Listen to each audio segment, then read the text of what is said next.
So, you visible. You.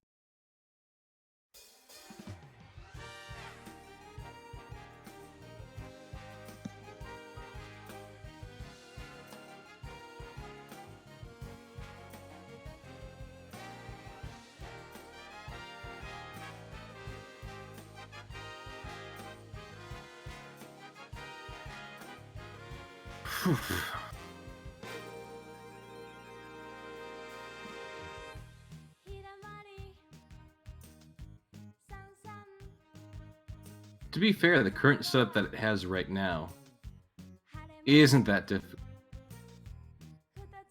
It's just the afterword.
Our illustrious champion returns. Welcome home.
Hello, Anir. In here.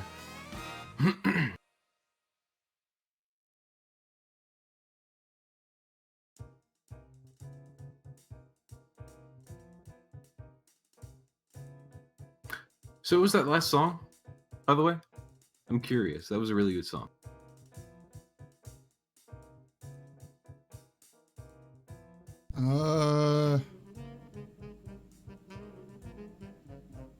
You know, that's always posted on Our the illustrious champion returns. Welcome home. top right of the stream. It's always shown there. Prism, Okay. thank you very much for that resubscribe. That one, I believe, was Lonely Rolling Star Katamari Damacy. Oh, Katamari. I think that was the one. Nice. Actually, I can probably do this. Yep, that was it.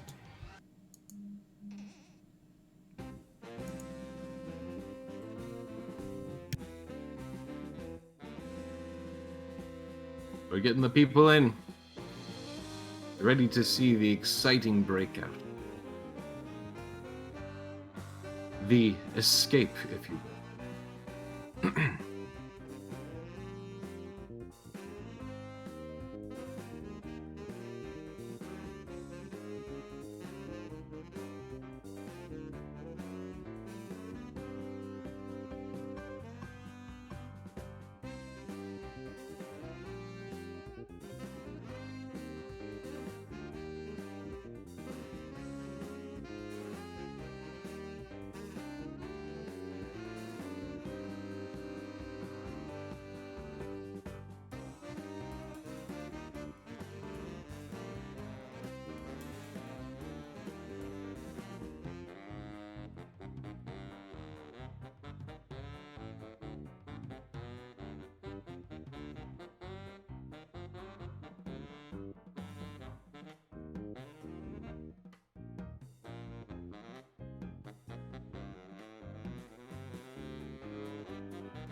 I would also like to briefly remind the party, due to the circumstances, you do have various items upon yourself which could help with some of these situations as well. To also remind you all, Cidier does in fact have a box that occasionally does spawn a tentacle that sometimes does have a knife. Throw it into the crowd! Or put it, or summon the bear and then put it on the bear's back and have the bear run around. I think people would be more scared of the bear at that point. You say that until, you know, the tentacle cuts them. You know, this is barring that we just unleash the bear to maul the crowd. I have already confused the chat.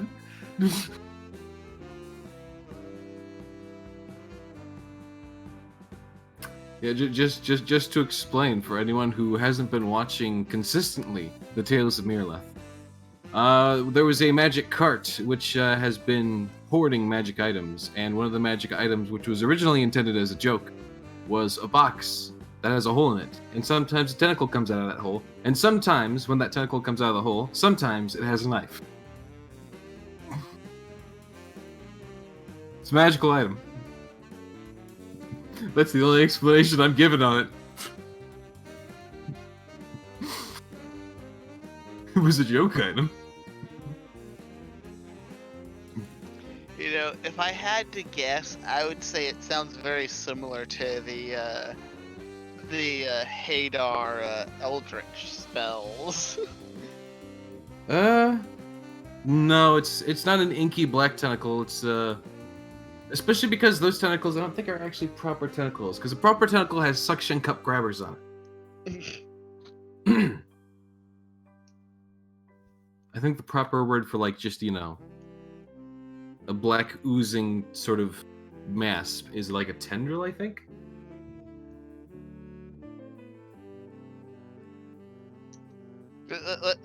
Let's ask Google.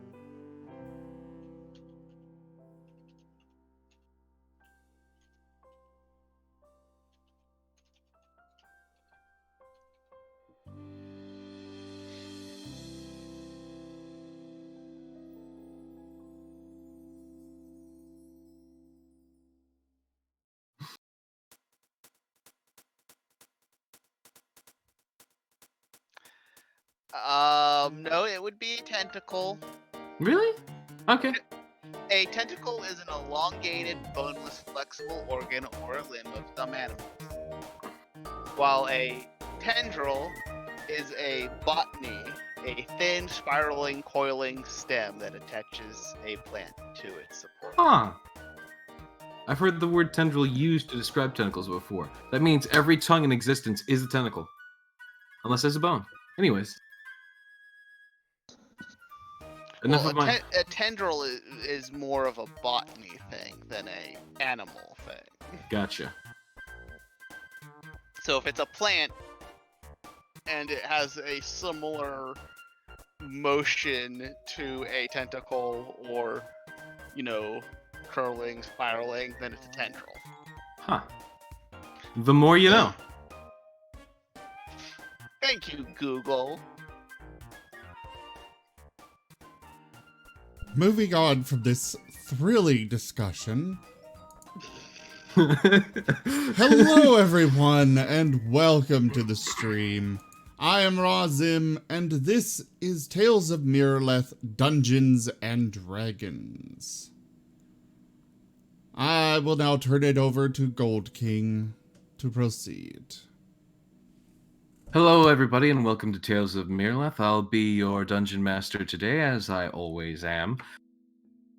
You, the player, as per usual, are invited to join us, if ever so briefly, here at the beginning of our stream as a individual within the world, as I do control the world, and I invite you to join us within it. Assuming you do proceed to join us and include yourself within the world, you would have recently finished reading a letter sent to you by the illustrious bard Moriarty McCann,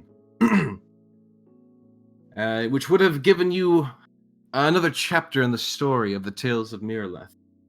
That previous chapter having been the individuals going about to the prison in which this individual known as Delphine is being held, a possible heir to a certain bloodline, which they believe to do something to save the world. I'm not sure they've properly figured it out yet. Either way, they are trying to break them out and have decided to wait until the very hanging at the gallows to attempt to break them out amidst the crowd and confusion, hopefully creating a big enough diversion to allow this supposed champion to escape. Once you have finished, of course, reading that, strangely enough, the same speckled rabbit who... Well, not speckled, I should say tortoiseshell. I think that was what we determined last time we spoke about this. Rabbit, the same one comes up to you and just simply hands you another letter. Once again signed by Moriarty. It seems, he's still unaccounted for, but wants to keep the story going. And strangely enough, he just had the person who was delivering the letters of these chapters of stories simply just wait before handing you another letter. Either that, or he's rather close by, and he gave them another message. It's hard to tell. Regardless, you now have the next chapter in the story, which left off so lovingly on a cliffhanger, where the party was at the hanging itself. Let me reshare the map with everyone. At the hanging itself, amidst the crowd and whatnot, making their plans and starting to prepare for the hanging sort of ceremony, so to speak, to commence, and for the not quite celebration, but I thought Risform wasn't there yet. he's not. Okay. That's why I've kind of put you in at the bottom there. Oh. He's still. You're still not there yet. You're kind of getting there. I'll let you know once you do have, autonomy over yourself, as you would be kind of like jogging up a bit late, having slept in from your late night reading. I would like to know how the carrier rabbit is delivering messages from the Friday game. Does the Friday game also have a tortoiseshell rabbit? I don't recall. I'm in the Friday game. I haven't seen a messenger rabbit in the Friday game. I know, it's super weird. But yet Moriarty, who is in the Friday game, is delivering messages. Oh, right. As I stated before, I believe we did come up with an explanation on that, and that it's a different timeline, basically, alternate universe sort of thing. either that or the fact that Moriarty in that game is level 9, and I'm pretty sure the highest Moriarty has been in this game is level 2. This could easily be a prequel. Possibly, I'm not sure. I don't know what the time frame of that game going on currently is, but either way, you all find yourself still, besides Risforn. Risforn is still kind of like, trying to get there on time, hopefully, to assist his partners to help this breakout occur. But a lot of you're still all in the crowd with the various people speaking to each other and things going on. As far as I'm aware, none of you have really interacted with the crowd yet, or any other individuals which I've placed about yet. Graham's just trying to get the guards to turn on their masters. I have no idea how you are planning on doing that, or trying to do that, or any of the process by which you are attempting to do that. I think Graham's gonna start with guard 3.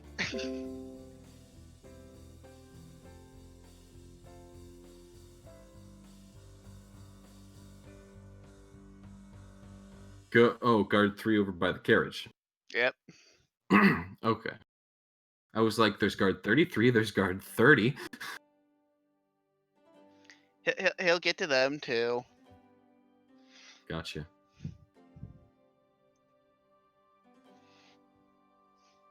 Anywho, go ahead and proceed over there if that's what you wish to do. Do. Chillian Rel, at any point, feel free to speak up if you're doing anything as well, or just put it in chat. As I understand, you may only have like one microphone. Crag wants to roll an insight. No, I already did that last time, didn't I? An Wait. insight check on anyone who looks sketchy. Why do you only have one microphone? We have 2 microphones. Oh, okay. Rel's internet's going out. Oh. Oof. I thought there was some kind of situation going on there.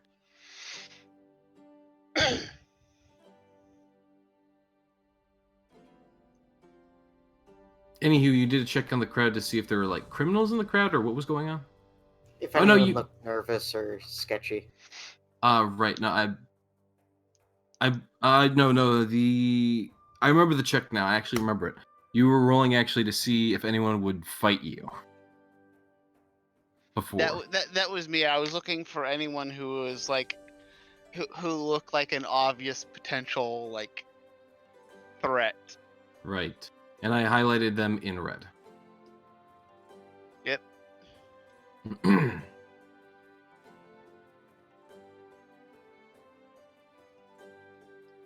Alright, so Graham will approach the guard near the carriage.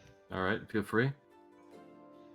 By the way, real quick, Craig, if you don't recall the actual readout I gave to you last time, you can feel free to roll again, because I don't even remember what I gave you. If I'm being completely honest here.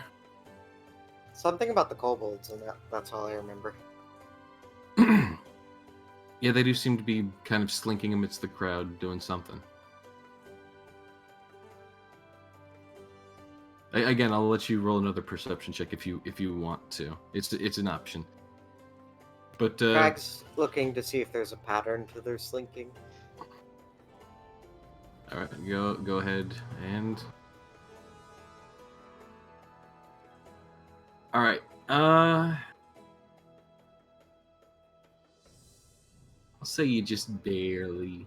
Yeah. So from what you can tell, the kobolds are not in any way, shape, or form here for the, or at least some of the kobolds here are not here in any way, shape, or form for the hanging, but rather they're here for the crowd, and most likely are pickpockets or potential thieves. Crag double checks all his items and then shrugs.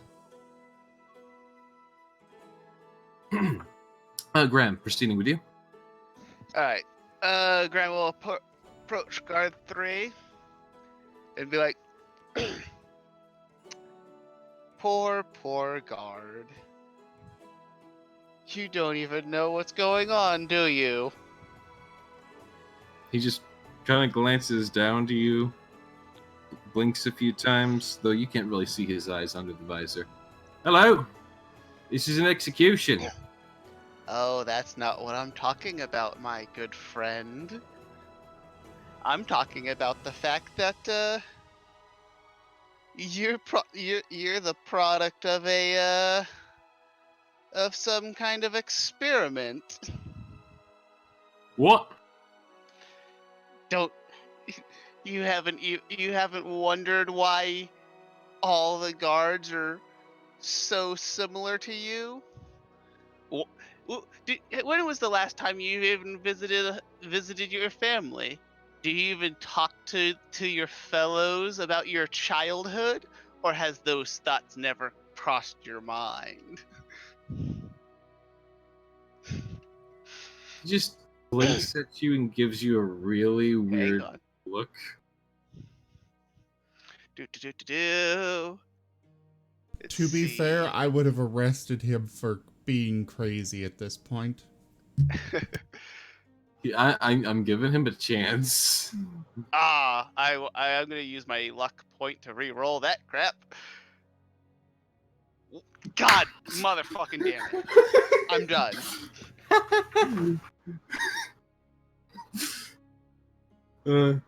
Try not to swear on stream too much now. Holy goddamn shit! Luck is not on your side. No, it's really not. I'm sorry. My apologies. At least you got those rolls out of the way. At least you got those rolls out of the way. I'm very angry now because this kind of fucks everything I was trying to do. Huh? You gotta work on the fly, especially in this case. The guard just kind of Graham casually. walks away. He doesn't even wait for the guard to reply. He can just see it in his eyes, and he doesn't believe shit. The guard was gonna reach out and place a hand on your head and turn you around, and then just have slowly push you away. But that works too. Well, I'll just chalk it up to Graham looking like he's like he might be slightly rabid because he's been separated from Snowy for a prolonged period of time. Yeah, Graham looks A, slightly insane, B, he is in fact a child, C, the guards are stupid. You know that he's technically, I mean, age-wise, he might be a child to other races. Yeah, I mean, And he's also just from a short race too, so that's true. But like, would they really be able to distinguish his age from his height? I never said they could distinguish his age from his height. There's also other factors like, prepubescent voice, various mannerisms. General proportions. Yeah. Anywho, you walk away. This is now the second guard that you've talked to, and I give up. The rolls are just gonna give me the middle finger. So, all right. Do you do anything else with the crowd? It still seems like there's a good amount of time in the day. Most of the crowd is here. Like half of them seem to be here for gathering for one reason or another. Some of them seem disgruntled to be here, like the kobold directly to your right on the map. Yeah, do you see my charisma-based rolls when my character's highest stat is charisma? I mean, Do you see those rolls there? that's what we call a gambler's fallacy, my friend. Rose I, internet went out again.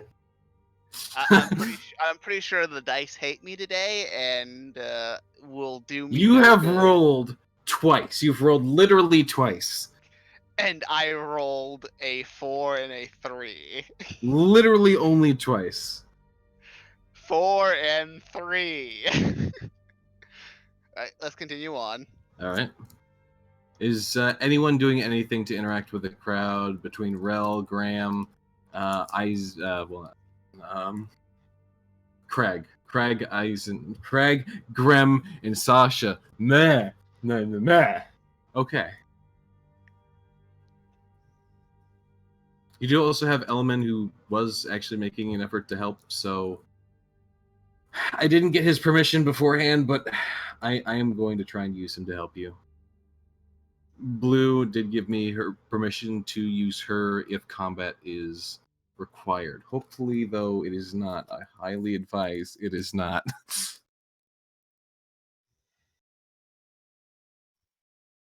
But yeah. Craig wants to scope out the area where the hanging is taking place to see if there's any good place to hide with his staff of bears. Okay, where exactly are you checking, just so that there's, more... Like from here to here-ish, and the area like anywhere else. Like in like the spots, like scanning. In the sort of in front area or behind or probably in front because he wants to fire the staff of bears into the crowd. Okay. So out of all that area, your best bet, especially if you want to fire the staff of bears into the crowd, would likely be, I'm just gonna move you real quick, right over here, because it's got there's like that sort of open area, and there's also the boxes and barrels and whatnot to kind of give you a bit of like, sneaky cover. And it would be under, of course, the main stage. Okay, should I stealth over there then? I mean, yeah, you could try to stealth over there through everyone. You could also just walk over there. Alright, Craig makes his way over to this part of the stage looking like an underground mine. Very excited about this week's hanging. And is waiting there on his party. The tabaxi just kind of gently steps away from you. You're kind of in his personal space.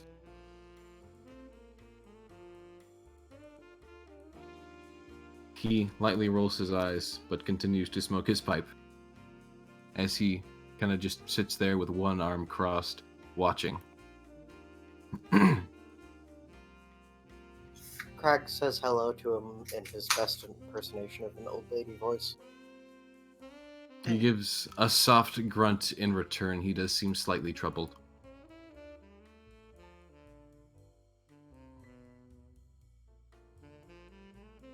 Oh, come on. We gotta hear your best impression now. We do. We actually do. What's wrong, dearie? I'm gonna be honest, that's not as bad as I thought it would be. The, rather large, stout tiger of a man gives a soft hum as he glances down towards Craig, who I assumed is kind of like, in that doubled over extreme hunchback position of old granny. He kind of like pulls the pipe out of his mouth for a second, and he's like, my daughter's gonna be one of the ones up there. What'd she do? Not quite sure, actually. Wasn't there for any sort of trial or anything. Please stop rotating things. I wasn't trying to. I was trying to zoom out, and my mouse happened to be over things. So I fixed them. Gotcha. Yeah, if you need to zoom, just, make sure you take note of where your mouse is. And how the map moves around your mouse. But yeah. He kind of just puts the pipe back in his mouth. Doesn't really want to seem like he wants to talk right now. But, you can continue to push him. Nothing's stopping you. Craig says, I'm sorry for your loss, and asks him if he wants to talk about his daughter at all. He just shakes his head softly. And takes in a deep sigh of the pipe. Craig nods and gets back to doing his scanning.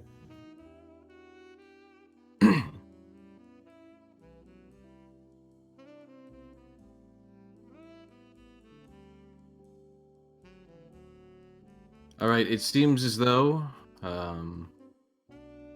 anything else happening? Just real quick before I progress things. Going once, going twice.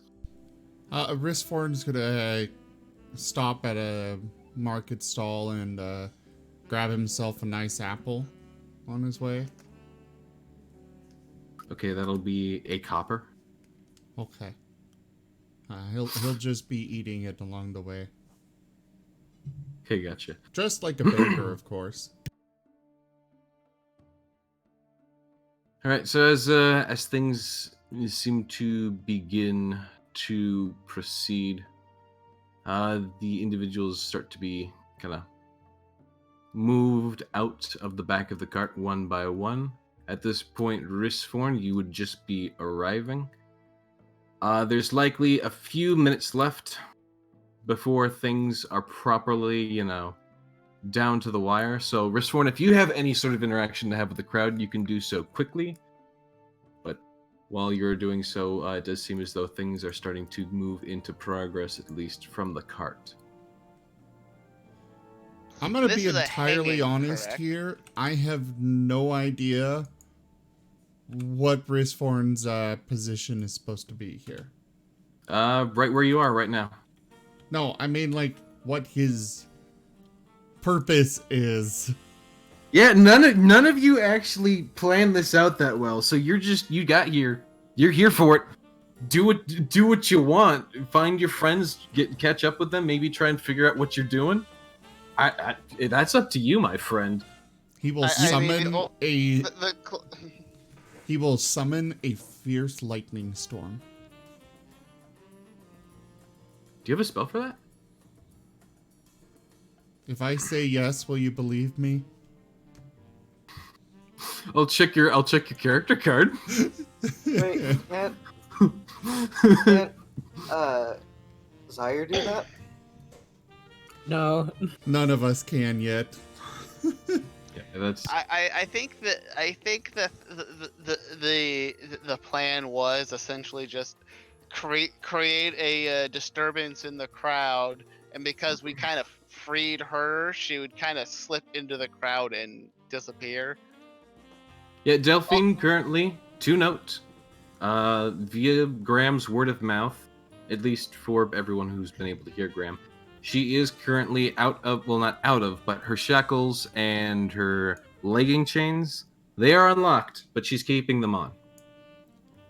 Risforn's gonna wander through the crowd with his little tin cup, begging for coin, giving his most pathetic and sad face that he can. Alright, you get the occasional sneer from individuals on occasion. Ooh. Yeah, you get quite a few sneers, just because, people don't like beggars, of course, but there you also do happen across a few other people who are like, yeah, I'm poor too, pal. But good luck with that, and they give you like a bit of a pat on the back. you don't seem to be getting much luck with any sort of charitable donations, unfortunately. I'm gonna kill them all.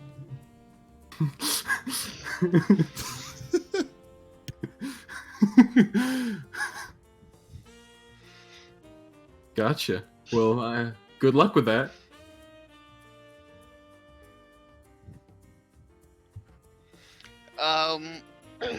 Graham is going to stay with Delphine, and before if she doesn't try to like make her move before she gets hooked up to the noose, Snowy is going to like chew through it to weaken it. Gotcha. So maybe she'll drop below the stage and can stealth into the crowd. Right. If she's going to pull out the staff when she exits the thing, so she has the most opportunity to get away.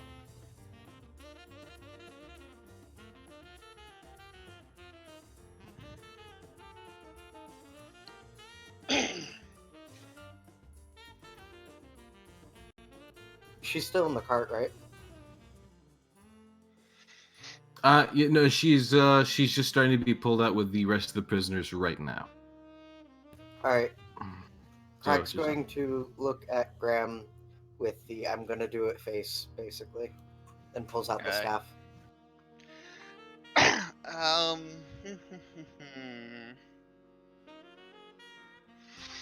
Do I have enough animal handling to potentially steal one of those geared up dogs? Since I'm small enough that I can actually ride one as a mount. As you're thinking about that, the executioner kind of steps up to take the center stage and raises his hands up and goes, "Ladies and gentlemen, we're about to begin here." Welcome We'll to start, the Thunderdome! Yes? All right, now I want to go and see someone die. Anywho, we'll be starting, of course, off with the rites given to them by their gods, and then we'll just proceed on with it. And a few people. Just Question: like- does he talk exactly like the guards do? he does You know, not. He does sound different. Okay. Because the rest of the gods sound like they have a bit of a British accent. He doesn't have that. I do try to give them individual voices myself. I do apologize if it's hard to distinguish. I mean, it sounded different, but I just wanted to confirm it wasn't, just like that's just how it came out this time. No, that he is in fact different. Crag, realizing he doesn't know how to use staves, vaguely points it at the ground near the fountain, or in the direction of. All right, bring out the prisoners, and they start kind of shuffling along with their like line of chain between themselves, one by one. Crag shakes the staff in the attempt to use it. Okay, you're trying to. You're pointing at where? In the direction of the fountain. The direction of the fountain. Is there like a specific area you are in fact targeting, or? Ish. Like, Right there? here-ish. Right there? Yeah. Okay. It does not seem to work.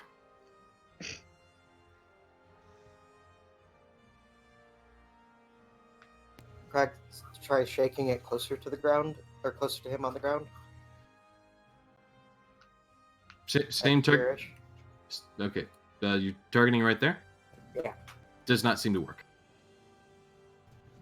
Crag walks over to Graham. How do I use staff? You know magic, yes?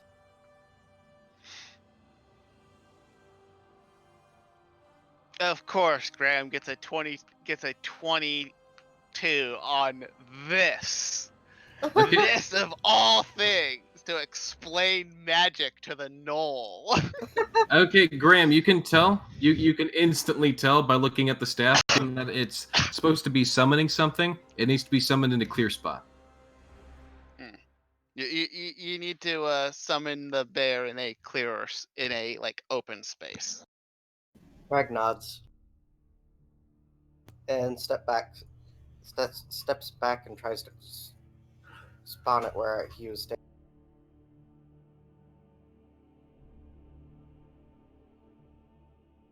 You also might want to roll stealth to like not be super obvious that you're casting a spell.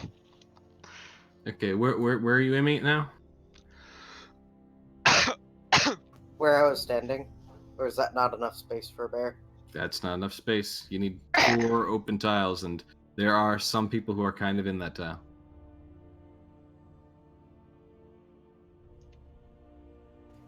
Crag wanders around looking for a big enough space for a bear.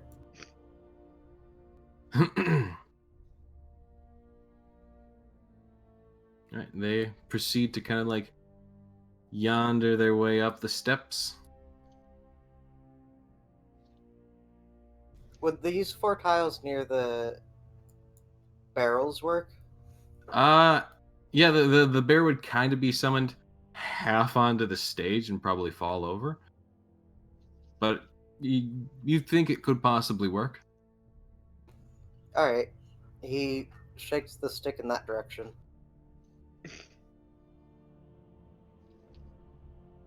As you begin shaking the stick, it does start to do something magical, as far as you can tell. Are you trying to do this with any form of stealth at all? I got a 5 on stealth. Oh, Yeah, our rolls have been garbage whenever for the rolls that really matter. So I'm pretty sure we're already doomed to fail.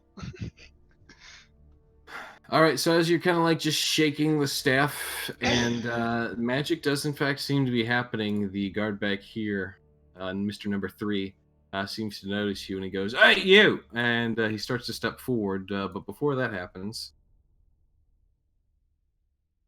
there's a bear. Let me go ahead and get a bear.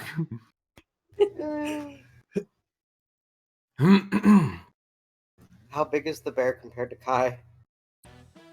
Same size. Oh. No reason it would be a different size. But let me go ahead and search my NPCs and get a bear for you.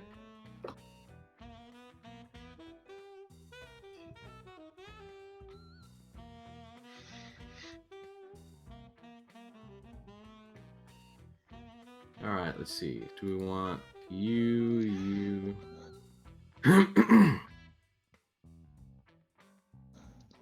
Actually, go ahead and give me a really quick d20 roll when you're using that staff of bears.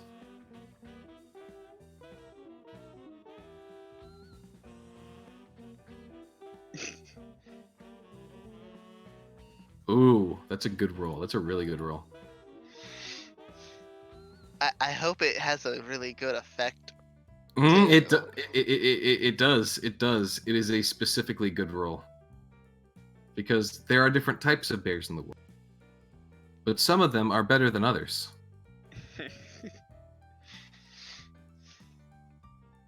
I hope we don't have to fight the bear that I just summoned. Ooh, that would be bad, wouldn't it? Just run away like you didn't know the staff was magical. And the guards will have to deal with it. Just look like a scared old lady and run away in shambles.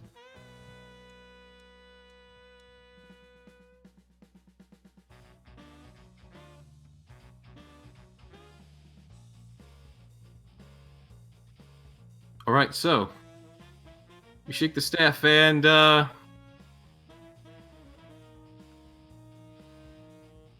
you summon a massive a massive bear. But it looks different. Oh. Weird bear. Is that an owl bear? That is an owl bear. I think Craig is genuinely surprised and scared, so He's going to leave. Hang on. Let me just hold on. Let me unhighlight it as red because the large owlbear just kind of flops, kind of half onto the ground, half not, looking around, incredibly confused as to where it is.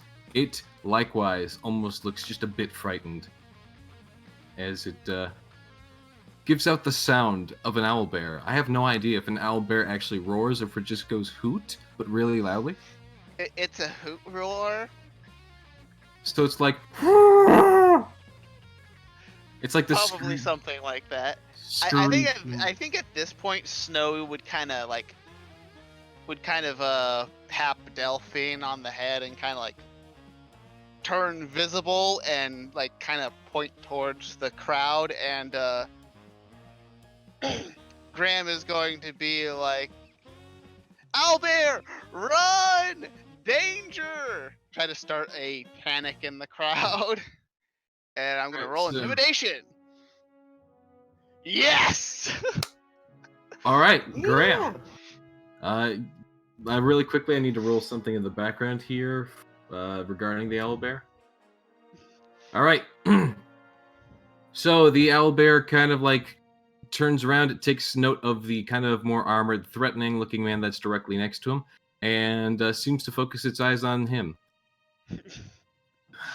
Meanwhile, everyone else is actually like low-key freaking out, and they're all starting to back away very cautiously as the guards are themselves moving forward, pushing through the crowd. And I would assume that all the guards would actually be watching the bear owl and a little bit less on Delphine at this moment. Yes, they would be. Except for the guard that's literally right behind her. Though he does start to kind of like move to the side out of pure curiosity. The other guard's starting to move in very, very quickly, charging into action. Like, what the hell's going on here? Likewise, it seems that some of the men up on the upper tower do seem to start making some movements as well in response. As generally everyone starts to just freaking run. Just gonna quickly. Eh, eh, eh, eh, eh, eh. Everyone's booking it. Everyone's pushing. Everyone's shoving. People are screaming. Room is being made. There's commotion. Risvorn, during this, is going to just keep making his way up towards the platform. Like he's completely oblivious and just still begging for money. Okay. Feel free to move your. By the way, feel free to move yourselves right now, as all of this is going on, and there is some chaos and confusion.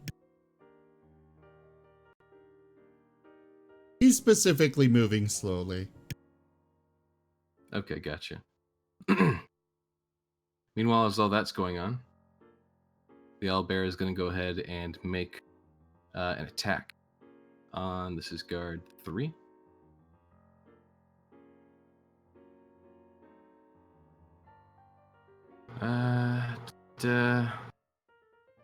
Is this more of a teleportation stick? Like, did I just steal an owlbear from his den or something? Whoop.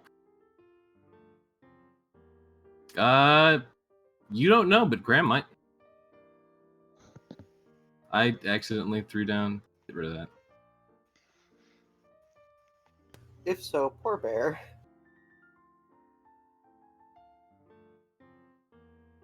There we go. The bear kind of sluggishly claws at the guard, and the guard, very, very much with some fear of his own, takes like a 5-step back, and just, well, not 5-step, but like, one of those long steps back to just kind of like back away from the thing, give it some room, as things are going down.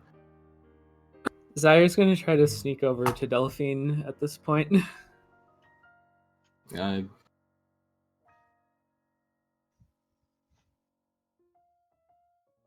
Oh no. Zara, you casually walk up to Delphine, and the guard just kind of like looks over to you. Goes, "Wait a second." You do have a moment to react before something can properly be done, as it seems that only the current one guard has noticed you, but could potentially raise notice to some of the others, especially on the wall and balcony.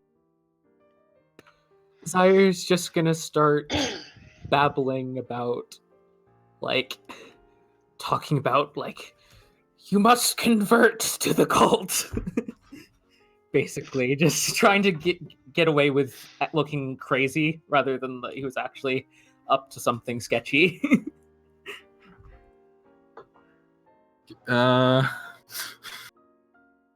gonna say give me a roll, but I'm gonna be honest. This that's a bad direction to take it.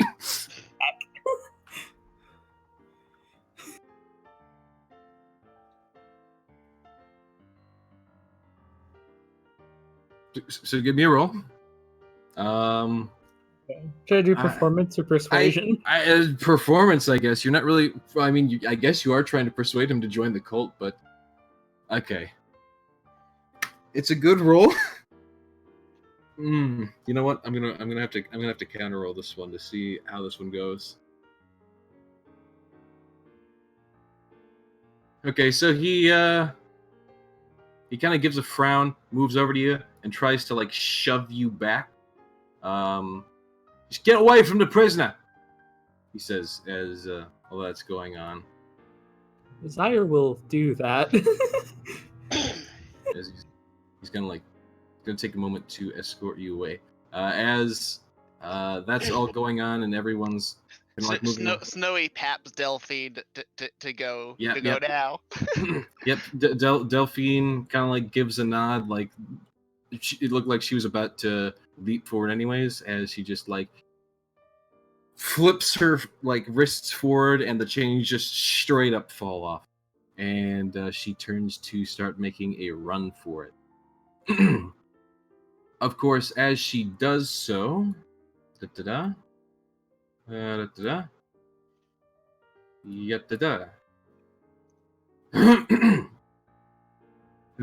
very prestigious member in the balcony shouts out, "Guards, one of them's escaping!" I don't know why he sounded similar, but the guard instantly, the one that was escorting Zaire instantly takes note. Of course, the guards that are engaged or about to engage with the owlbear look sort of confused and like, caught up between, oh crap, what do we do here? Like there's some confusion and division between all of them. As Delphine is of course about to escape. Alms for the poor! Alms for the poor!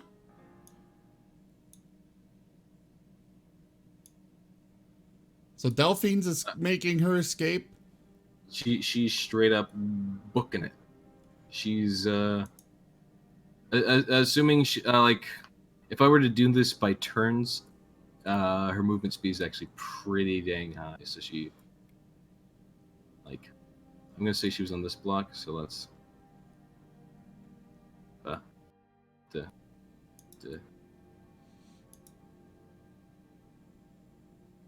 she's about over yonder in one turn. And Graham will probably try to follow, so 5, 10, Alms for the poor! 5, Risforn, inside of his rags, he's going to grab his, Wand of Magic Missile and, kind of stealthily send out a few of them at random, guards. Right, there's for the majority of these, you need to like either fire through cover or through a crowd. So Magic I'm gonna need, Missile like, is instant hit. It's a guaranteed hit on whoever I want. Now, Oh, if really? they are behind cover, then I just can't do it, period. But I Okay. think you have to have. I think you have it. It never misses as long as you have like line of sight. Okay. yeah. You would basically have only really clear Actually, line of sight. I mean, as long as I can see them, basically. Well, that's what line of sight is. Like you can see them. You would have proper line of sight on the executioner on the platform and on guard 57, who's moving to tackle Delphine. Go ahead and roll me. I assume you're going for guard number 57 since he's the current biggest.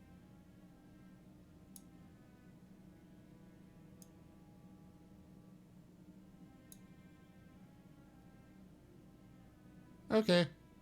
How, did you just fire your magic missile like 3 times? How it works. Yeah. Oh, At I did level not 1, know. you get 3 bolts. It's Dang. much better than the Pathfinder version. Okay. Yeah, no, I was thinking of the Pathfinder version where you just cast it and that's your turn. Well, the Pathfinder one, I think you get like 1 for every. You get 1 bolt for every level of spell slot used. The owlbear does its thing real quick.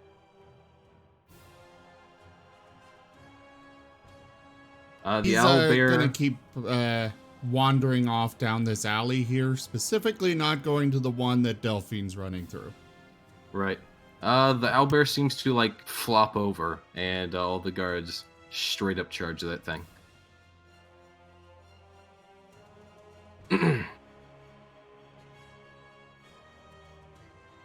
Is it already dead?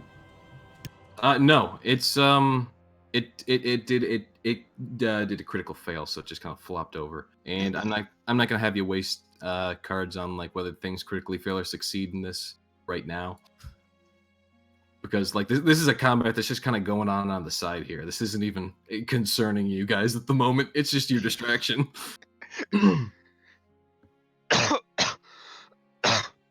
But the Fortitude Guard, who does take a kind of blast through his armor and seems to get phased by that, but still goes to try and capture Delphine. He got a good roll, but it's not even close to enough as he kind of like moves to tackle her and just kind of like whiffs it and falls onto the ground on his face. He is now prone. At this point, though, the 2 guards who were up top of the wall just straight up leap down. How high is that wall? Probably 20 feet. And they're in heavy armor? Something like that, yeah. What's their fall damage? That's a good question. Because that should hurt, especially since what does a dex save do when you fall from that high? I think I think it negates like maybe 10 feet of fall damage. Yeah, something like that.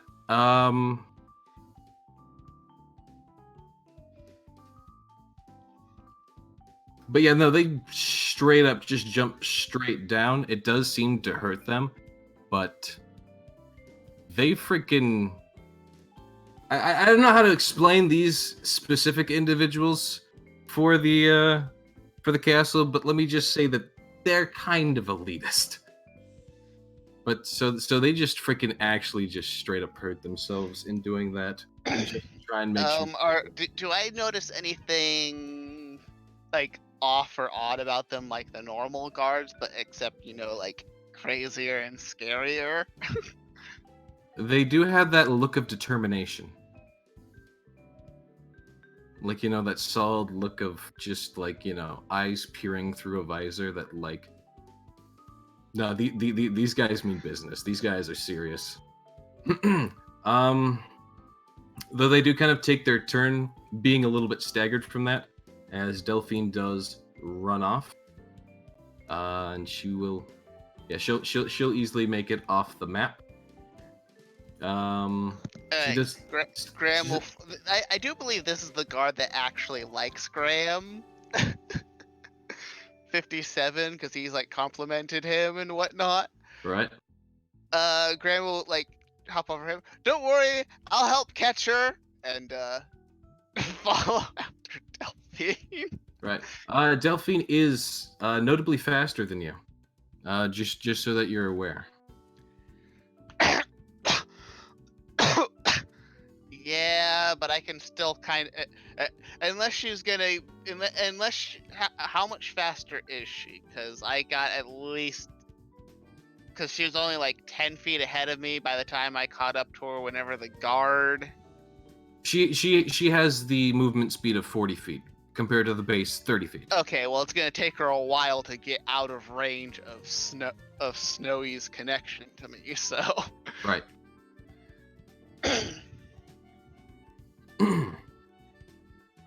And as this, of course, as this is all going down, the fat dragonborn, he's just kind of like, oh jeez, oh god, oh god, and he's just like kind of like back and forth, like confused and scared as to like what's going on here.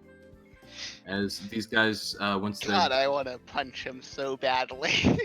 once they're done being staggered, they just kind of like straight up like break into not quite a sprint, but like a jog, and they're coming after you. And Graham, you notice them like right on after you. These guys are on it. They should be a little bit of a ways behind me. Oh yeah, no, they are. Like you're off of the map right now, whereas they're still on the map. You guys are making your escape. For the paw! Ristvorn is making his way down the hall, and it looks like Zyre is doing so as well. Graham, are you doing anything here? Like, are you getting involved with the owlbear situation? Nope. Graham's running away. Graham's just pretending like he's trying to apprehend Delphine. And Snowy just kind of points to Graham and be like kind of like he's okay. What? Not like actual talking, but just like Happy rabbit noises. yeah. Okay, gotcha.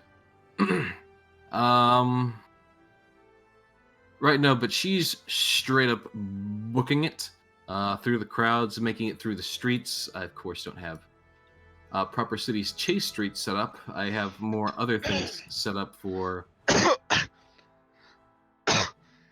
I mean, the whole point is just that she's aware that Graham is okay because, obviously, Snowy being able to turn invisible should allude to that Snowy is not a normal rabbit. So, I've currently closed the map because I'm pretty sure everyone's off that map, and the owlbear fight is more or less irrelevant for the rest of this. So I'll go ahead and delete those off of the combat tracker because, dear God, I've got a lot of things going on the combat tracker that you guys don't see. But as you're running, You planned how to kill us, not how to actually let us escape. No, I planned how to let you escape, but there's also plenty in the way that could kill you. Anywho, as you are running through the streets, kind of like occasionally pushing your way through crowds, occasionally not. It's kind of like more because you are in that upper district, but not the well-to-do district. There's mild foot traffic. It's not as heavy as it was near the front gates and whatnot. But as you are walking along, the guards are yelling at you to stop. These, these bigger, more burly, freaking straight up, focused on getting the test done. These guys, they're yelling at you to stop.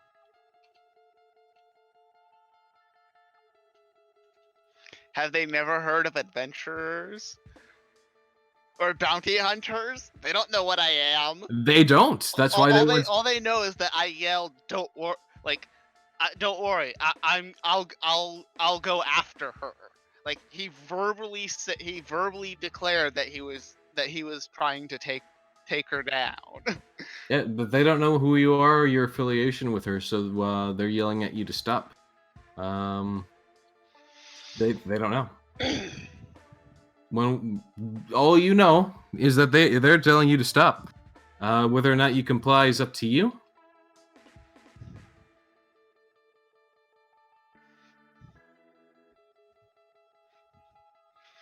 Do you choose to stop or do you keep running? You're moving about the same pace in front of them, so they're about keeping the same pace behind you. Surprisingly, of course, because as you had noted before, they are in pretty hefty armor.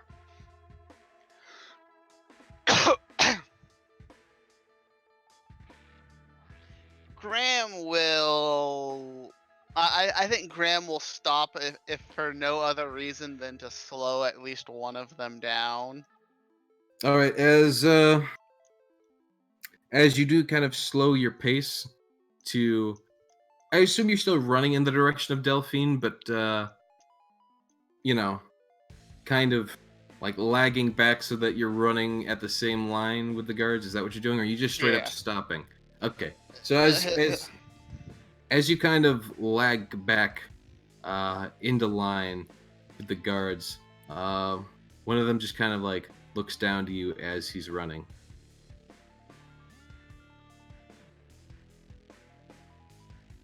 Yes. He's just like, leave this to the professionals, son. I'm part of a mercenary group, and I bet there's a fairly hefty reward for her capture. He just gives a soft hum to himself as he keeps running. At this point, however,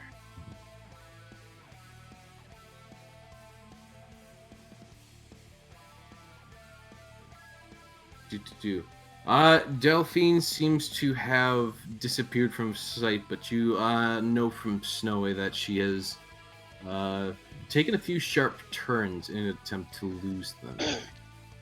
Graham will kind of flick his ears like he's following the sounds of footsteps and head a different direction. Like he's acting like he knows exactly where she's going. You want me to? Okay. Hang on.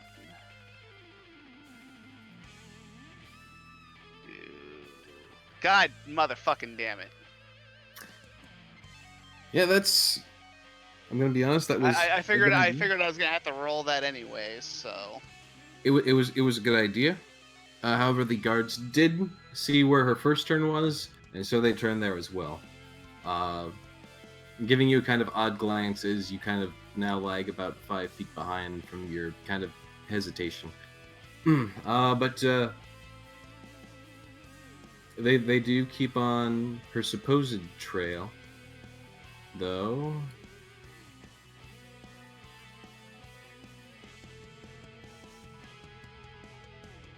Thanks to the guards working in a team, they actually seem to be keeping on the trail, but she does, of course, seem to be continuously putting distance between them all.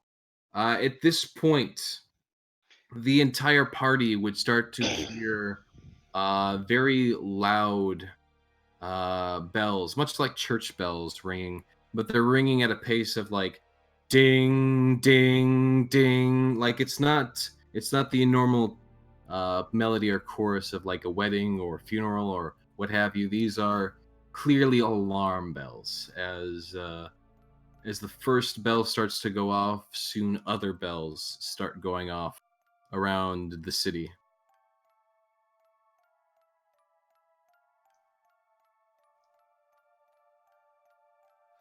Well, Graham's gonna kind of take a different path from the Quarbos.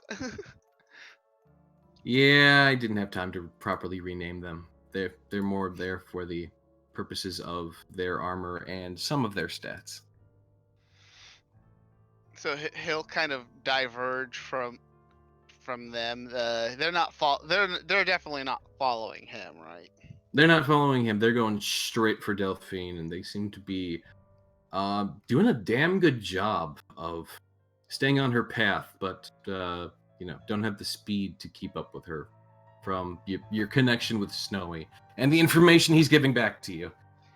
Alright, Graham is going to try to take more direct paths to kind of stay within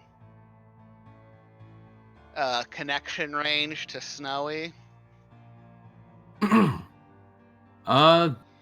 The best path you can take is right behind the, as you noted, Quarbos.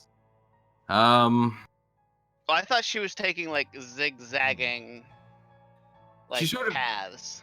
She sort of Like- is, but she's keeping it also as straight as she can to continue in like a straight direction. Like she of course isn't making a straight book down Main Street, and she's like taking some side paths. But well, between Graham will be taking the like the just basically the straight up down Main Street to save those precious few seconds because he's a little bit slower than her, well, even at a full sprint. And that's fine and all, but like then there's like she takes diversions, she takes various turns that she sticks with. Like some of her turns and movements are to lose them, and some of them clearly aren't. And so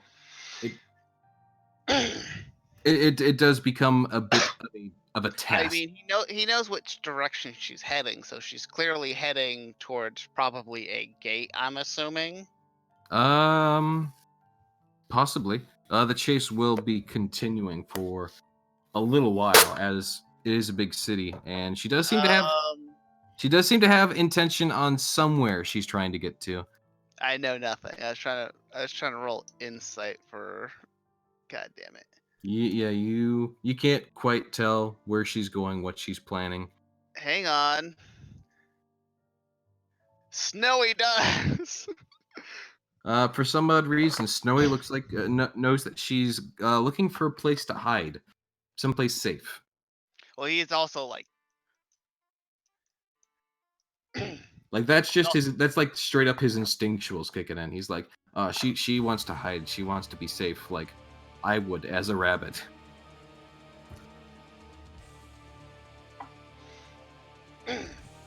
Anywho, a few more quick little rolls going on here in the background. Oh, that's good.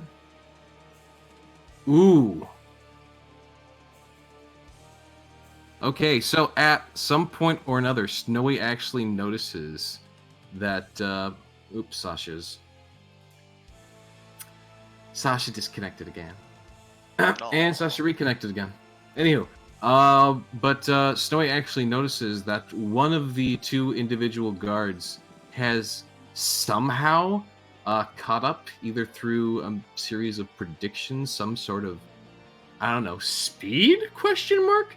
Because she seems pretty dang fast on her own. Like, she should straight up be able to outrun him. But, like, How are they outrunning her in heavy armor? He's not outrunning her, but he seems to have somehow caught up with her and is chasing her. Like, he maybe he took a wrong turn somewhere, or maybe he split up. Hang on. Or maybe something is going on here. Is it a magical thing from what Snowy is observing? Like, does it seem like they're using like scrying? You actually cannot properly tell. If he was using scrying, he's already done it. So it's hard to tell if he straight up did it there or not. It's also hard to tell if this is the same guard as the ones you were running with. Well, I mean, like the fact that they seem to be like predicting her movements, because I don't think they have. I don't think they have very great forms of communication to be like, oh, the people on this side of the city are going to communicate her location to the people at the gallows for some odd reason, unless. Well, I guess there is might be a lot of magic here. So yeah, magic is a thing here, you know.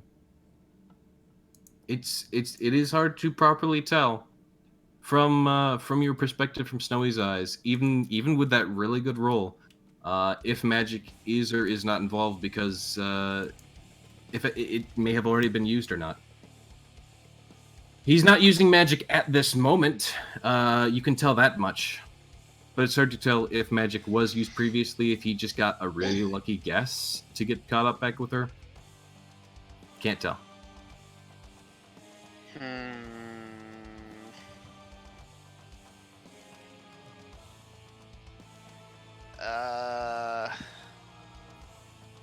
Snowy is going to try to help find a place to hide. Or maybe loot, or maybe a path that might help lose the Quarbos. Yeah, as Snowy is running along, he knows plenty of places where she can hide, and she seems to have likewise. Though she seems to be running with the intention of getting to a particular location for some reason. She's not too concerned with hiding. Then Graham will just kind of keep heading in that direction with whatever information he's getting from Snowy whenever he manages to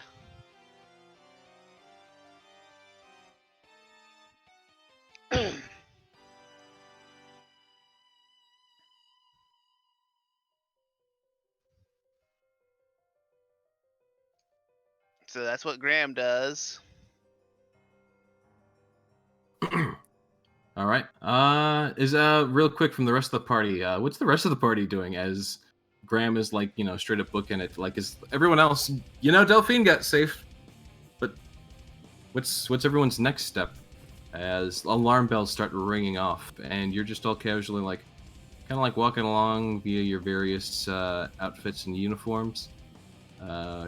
Crag, you do feel you probably feel a little worried, as it does seem one guard saw you. Hopefully that guard doesn't survive. Risforn is going to... I mean, they are in a disguise. Risforn is going to duck into an alleyway and take off the disguise. As soon as he's sure that nobody is observing him. Alright, you're able to do that easily enough. Crag is doing the same. Yes, I will also do that. All right, the entire party is able to properly, scuttle into an alleyway and just drop their disguises, get rid of them, possibly like toss them in the trash or a sack or something. Really, really easily to just get rid of it. As Graham is still, booking it. If I recall correctly, dressed as a cultist. No. What are you dressed as? He just had like some like kind of more along the lines of like peasant, as like more or less like peasant clothes, but nothing like so poor that it seems odd that he's carrying weapons and gear on him. So your normal clothing, gotcha. No, he's wearing like different. He's not wearing like his normal like robes. No, I know that was supposed to be both a joke and an insult to you. Anywho, come on, laugh. Nope. Okay, fine. You actually gotta be funny for that. Fair enough. Anywho, as you are running along, there is a moment while she's running down a street that seems to be strangely just a little bit more clear, but it definitely is open quite a bit more. An individual wearing a... I'm not sure if the proper name for it is a kitsune mask, but one of those sort of like porcelain fox mask things seems to kind of just appear in front of her, grab her, and then the two of them seem to both teleport away. Snowy is, unfortunately, because of the spell that is being used here, Snowy kind of just drops onto the ground as she would be teleported away, as the spell cannot allow for more than two individual creatures to be teleported. So Snowy is just kind of dropped.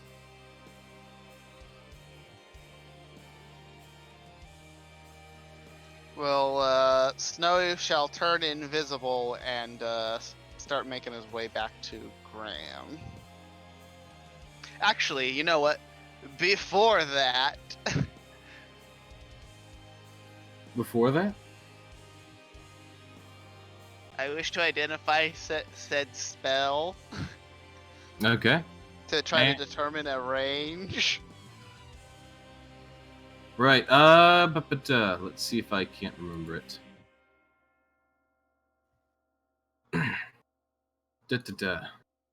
Graham, you recall the spell to be that of Dimension Door, the level 4 conjuration spell.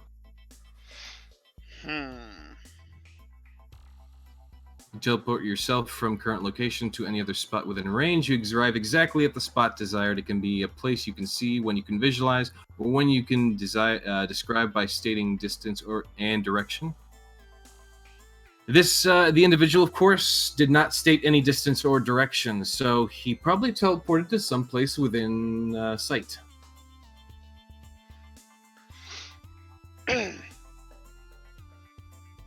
Alright. And it could be up to 500 feet. Alright, Graham, does Snowy see the Quarbos? Snowy sees one of them, as only one of them was seeming to have caught up.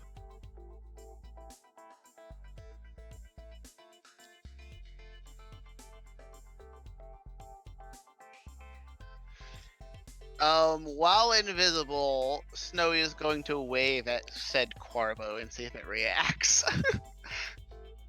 It does not seem to react. It seems to be looking up and around and all about to try and figure out where they could have gone.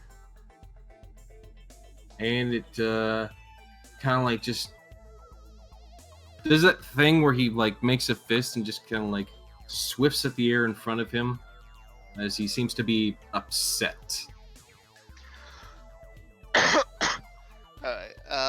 You are allowed to make a perception roll, by the way, if you do want to try and attempt to notice where they went off to. Yes. As you still do need Delphine, of course. You don't know where they went. Why? Why does every roll that I absolutely need to make goddamn fail?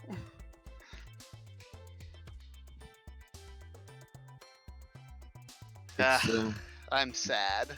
It is too bad that Snowy does not have Mage Sight. Or does your Mage Sight work through Snowy? I'm not really sure if my Arcane Sight works through Snowy. Because technically I can see through Snowy's eyes, and I do have, like, perma detect magic, so I guess that's up to you, because I don't think that's explicitly described in the rules of familiars. What's this spell that allows you to see magic? Detect. For me, it's an Eldritch invocation. So, but it basically allows me to essentially cast detect magic at any point in time, and as often as I want to. Okay. If you'd like my 2 cents on this by the mechanics, the Find Familiar spell. Wait, do you even have that spell yet? Yes. Okay. So yeah, you he has it. Okay. I forgot if you actually grabbed it yet or not.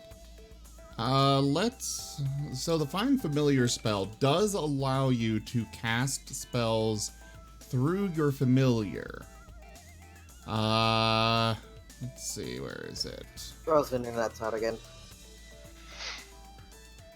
While your familiar is within 100 feet of you, you can communicate with it telepathically. Additionally, as an action, you can see through your familiar's eyes, yada yada yada. You are deaf and blind during that with regard to your own senses.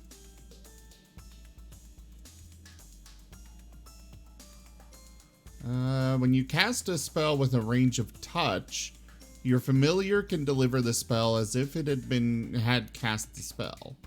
Your familiar must be within 100 feet of you, and it must use its reaction to deliver the spell.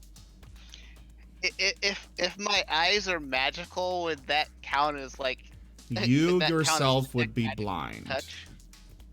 I know, but I could still possibly detect where. Also, if you're within 100 feet of Snowy, you might as well just cast the spell yourself because, you know, you're close enough to already detect it anyways. True. Alright. My arcane sight, what does it reveal to me about magic going on? All right. Go ahead and I was basically asking if you could see arcane sight through Snowy's eyes because given the fact that of course both you and Snowy see through the same eyes, that would allow you to an No. additional roll. They don't. They don't. No. They don't both see through Snowy's. It's just Graham that sees through Snowy's eyes. Yes, Graham sees through Snowy's eyes, but his own senses are... He's blind and deaf for his own senses. He So as gains far as- what Snowy has, but he does not have anything else. So what I don't happens? think- What happens to Snowy in that exchange? Does Snowy just become deaf and blind then? No, No. just I'm just literally seeing in place of my own senses. My brain is receiving what Snowy is seeing. It doesn't affect Snowy at all. So that's basically you get two sets of eyes through the same pair of eyes. Yes. Is what I'm Sure. hearing. So because of that, I was gonna allow Graham to roll perception himself Well, hang on. to see if he notices it, but Snowy doesn't. It would be with Snowy's abilities, though.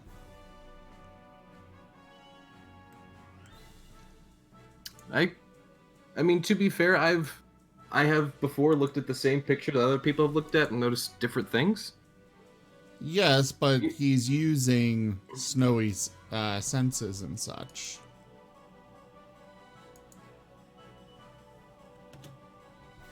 Well, it does kind of. The Eldritch Invocation does still act like the detect and magic spell, but I guess it's not quite the same thing as actually casting it.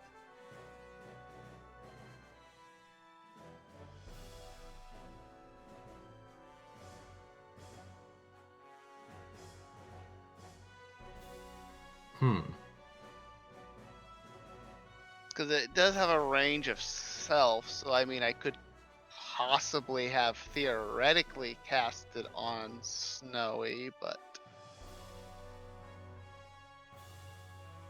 If it can do, but it's not really the spell. It just acts. It's just my eyes acting like a spell. This is a confusing part of the spell rules that D&D clearly didn't think of. Well, Graham will These just use kinds his of arcane. things are generally up to the DM. Yeah. My 2 cents as far as the mechanics go, I mean, it is clear on the fact that you are using Snowy's senses, so it would be Snowy's bonus. Sure, I would say that you can make your own roll, but it would still be with Snowy, the familiar's, you know, senses and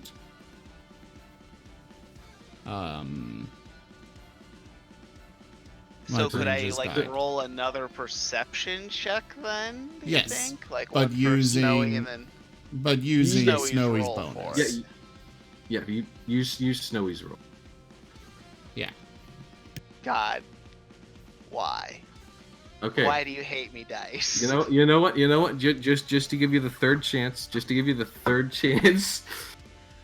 in the hopes to plausibly keep things moving, I'm going to allow this once that you can use detect magic, and that'll assist your perception roll through the eyes of Snowy. Okay. Please, for the love of all that is useful in this world, be good. What's from natural one now? Okay, I didn't. Apparently, didn't land on the. Just click and you know how to click and drag. There we go. All right, so you are just barely. Let me emphasize this. Just barely. I caught a glint of a magical light. Yeah, you caught a glint of like the magical sparkling after effects as to where the teleportation had gone off, and that was on one of the roofs to the sort of far left. The current direction in which you're running left is north. So up to the far left, and they seem to be, escaping their way over the rooftops. Doing a bit of parkour here and there. Of course, one of them is Delphine, who is, wearing the obvious prisoner garb and whatnot. The other one is the caped individual who has that sort of porcelain kitsune mask with the various red markings and whatnot. I wonder if this is that fox person they talked about. Well, Graham will do his best to follow them. All right, I'm going to need an actual either athletics and acrobatics if you want to try and follow via the rooftops. Otherwise, if you do not follow via the rooftops, you're going to need to give me some tracking rolls.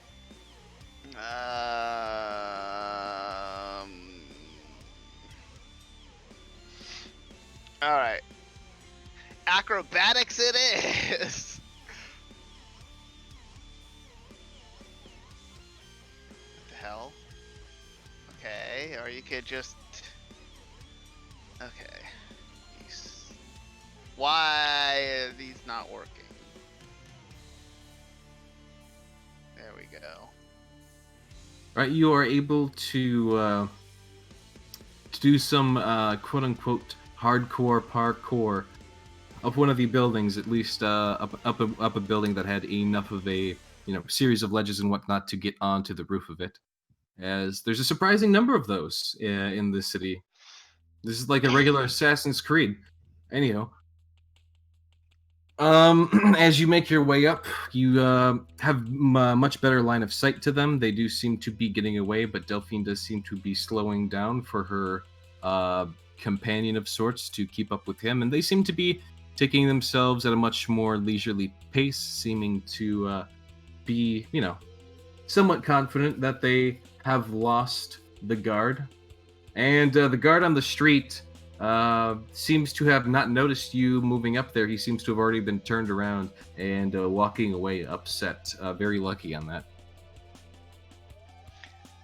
I mean, I'm pretty sure that he left before Graham got to the exact spot to begin with.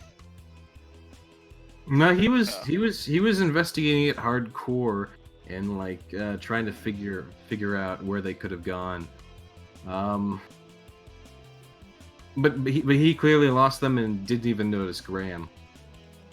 Even though he did understand Graham's intentions to quote unquote help. I'm just gonna say right now, if he would have noticed you, the chase would have been back on. He didn't notice you though, so you're lucky.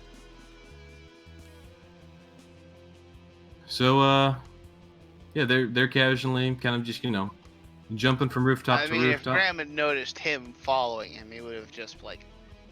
He would have just gone for looking around, like he's just trying to get the high ground.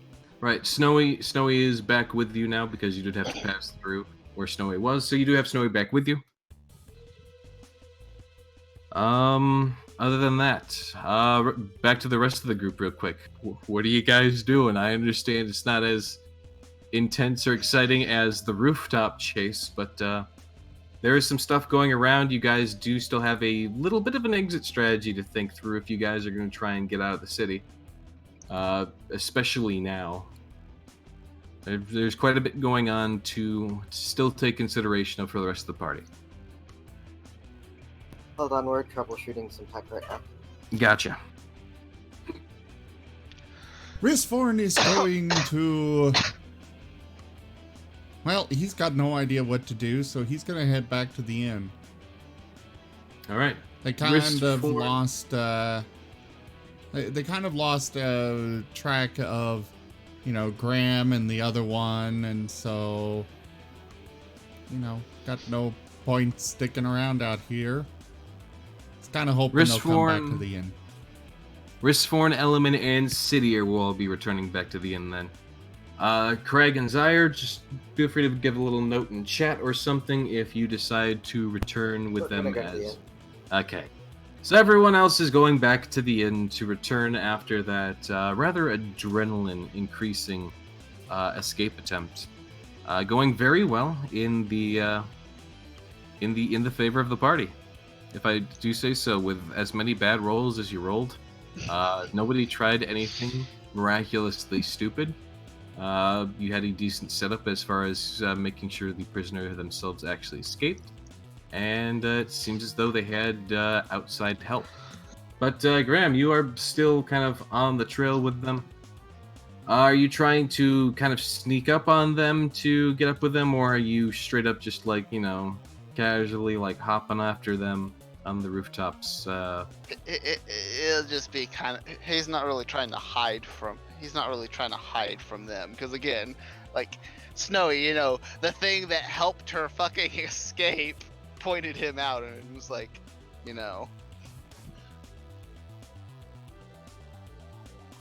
happy about it. So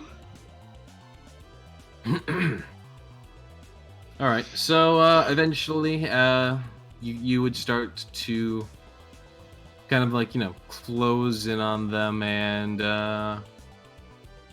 naturally so. Yep. The caped individual would be the first one to notice you, as he would quickly draw a handheld crossbow from beneath his cloak and turn it to point towards you, as you're still about 2 rooftops away from them.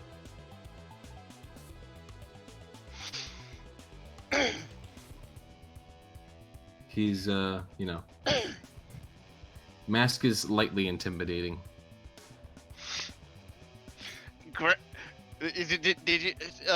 Graham looks slightly better now that he's reunited with Snowy, but as he has yet to actually be in physical contact with Snowy, he's not quite all there yet. It'd be like, Graham, you better just drop that. Graham, What? I've already stated you've picked up Snowy. Snowy's not with Delphine anymore. Snowy had to... I know, and Graham is capable of dismissing Snowy to the pocket dimension. Okay, so he doesn't have to actually... Yeah, he would have done that, so he wouldn't have had to have gone into the alley to physically... The same alley where they disappeared to physically pick up an invisible rabbit. Okay, you never stated that, so I made no assumption. So, okay, so you never actually got in physical contact with him, but you do, quote-unquote, have him. He, of course, continues to basically stare back at you. Eventually, Delphine kind of, like, takes note that her partner's not following with her anymore, and she moves back to, place a hand on his shoulder. Graham will just be like, you better lower that. I'm one of the people who helped her get away. You don't want to be ungrateful. Graham doesn't seem super intimidating. Right. What the heck? He just seems angry. Hold on one second. I'm looking for something in particular, because I think something of what he has does in effect.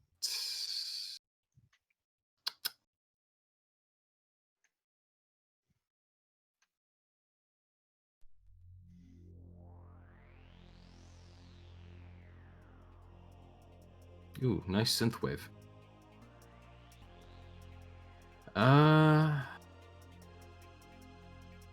Okay. So, he kind of casually looks back to Delphine and then back to you. I don't see see the exact thing I'm looking for. So I'm just going to go ahead and do this. Graham, can you give me a wisdom save real quick? Okay. God. Why? Oh, that didn't roll. Okay. That didn't roll. Nope, still not better. You Christ. you are actually strangely intimidated by this person, especially since even after Delphine tells him not to do it, and he does lower his crossbow, kind of just remains stoically silent, and it's unnaturally unnerving. Though you are able to easily tell via your magic sight that his mask is magical.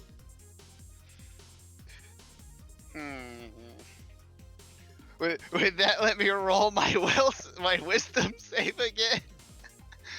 No. It does not.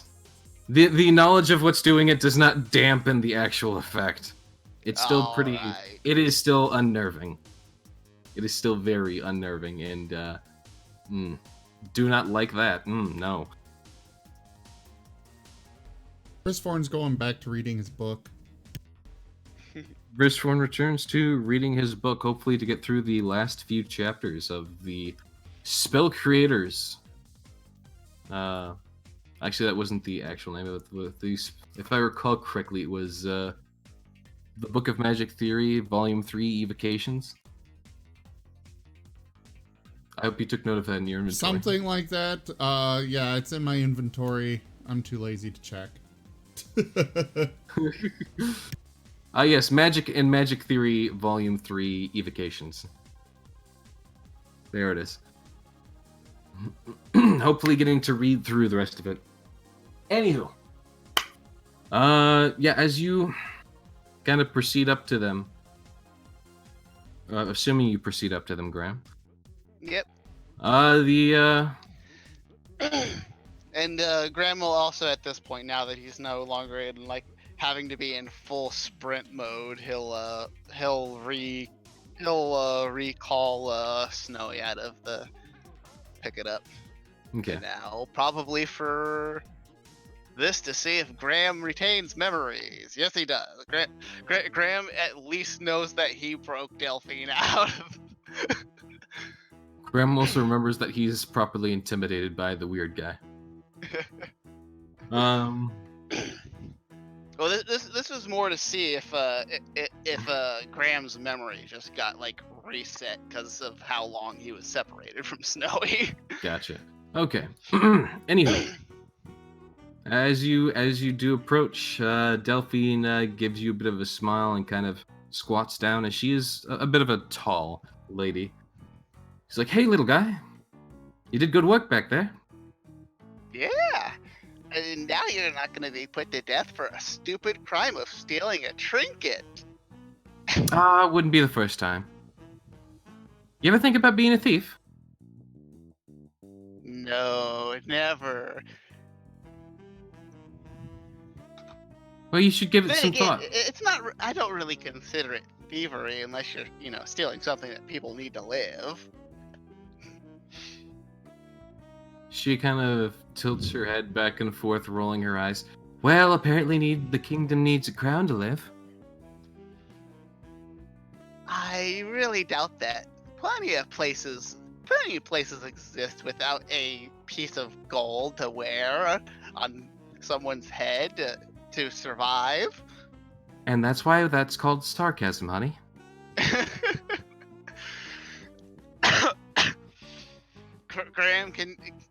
Graham just kind of smiles, still seeming not to register sarcasm. She, of course, does not know that. The masked figure continues to basically just kind of stand there, his cloak dripping over his body. So is the guy the person who gave you that bet? The cloaked figure just gives a single nod.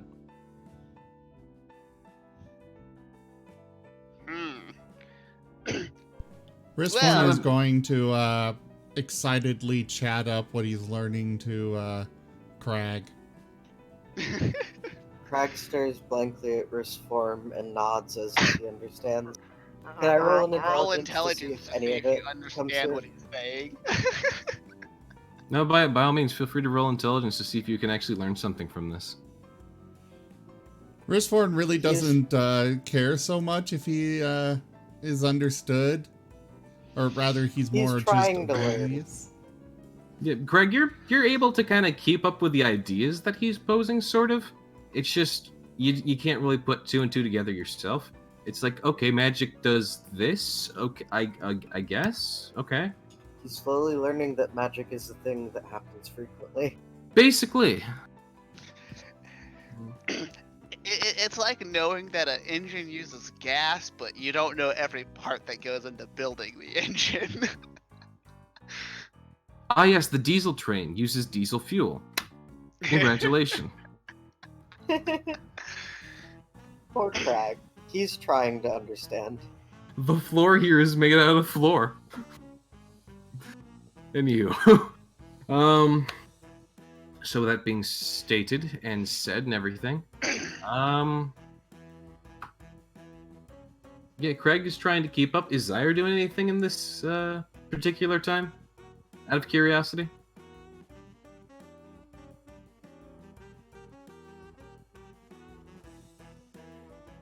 No, so I was just waiting for the rest of for Graham, really. Gotcha. I will actually let me roll something real quick to see if Cidier can give you any useful information or not. Okay, and Cidier just remains at the tavern as well as Element. So with that being said, Craig, Graham, you're able to continue your conversation uninterrupted, just kind of casually sitting up there on the rooftops. So, I have some things to ask that may sound slightly crazy. All right, go on. Well, first of all, me and my friends, the biggest reason we broke you out, besides, the fact that I morally right on board with saving you from execution for stealing only something as stupid as a crown. We believe you might be of a special bloodline that we kind of need to help stop the darkness. She kind of just raises a brow and then gives a sort of scoff. All right. Graham will show her the paper with the fortune teller's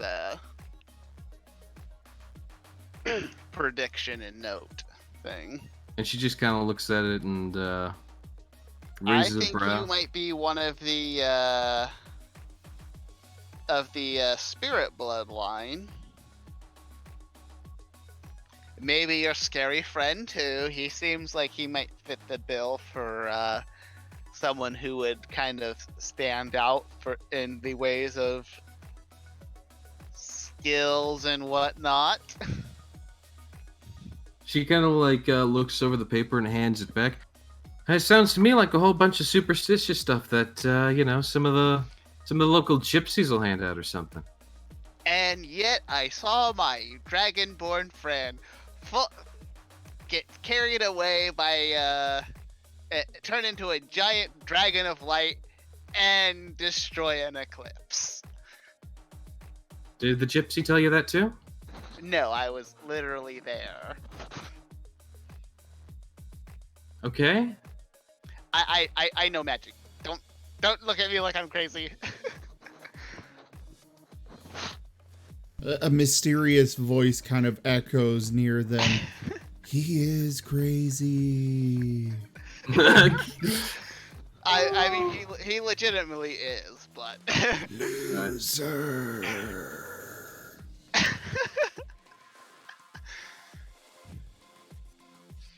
Let's see if Graham can do this. By the way, Yes. the current donation goal has still not been made. Just gonna point that out there real quick. As there are things that'll happen if donation goals are made, as everyone knows. I'm just throwing it out there. We have donation goals that could help the party. Anywho. Okay, so he's trying to. Sorry, what was he persuading her for? To believe his to just believe his story. She kind of casually rolls her eyes. All right. I can't really believe there's anything that special about me, but if you need me, I'm more than in your debt.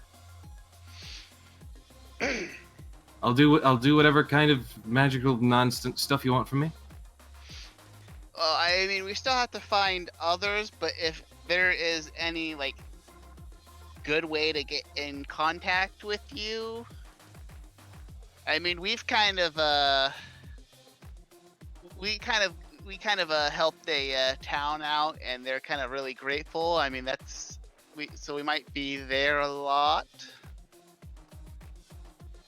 It is called Ventonland. Oh yeah, the stop. I gotcha. Yeah. And eventually we'll have to make our way up to Starfall, but that's probably not anytime soon. You're going to Starfall? Yes, we are going to try to end the darkness. As we've had multiple people give us predictions that we will help do this, and we need to bring 6 people of different bloodlines with us. Okay. She just kind of moves. One of them is Moriarty McCann, if you've ever heard of him, since everyone has. Oh yeah, I know about Moriarty. He Thought we he were helped me gonna steal kill the crap. him.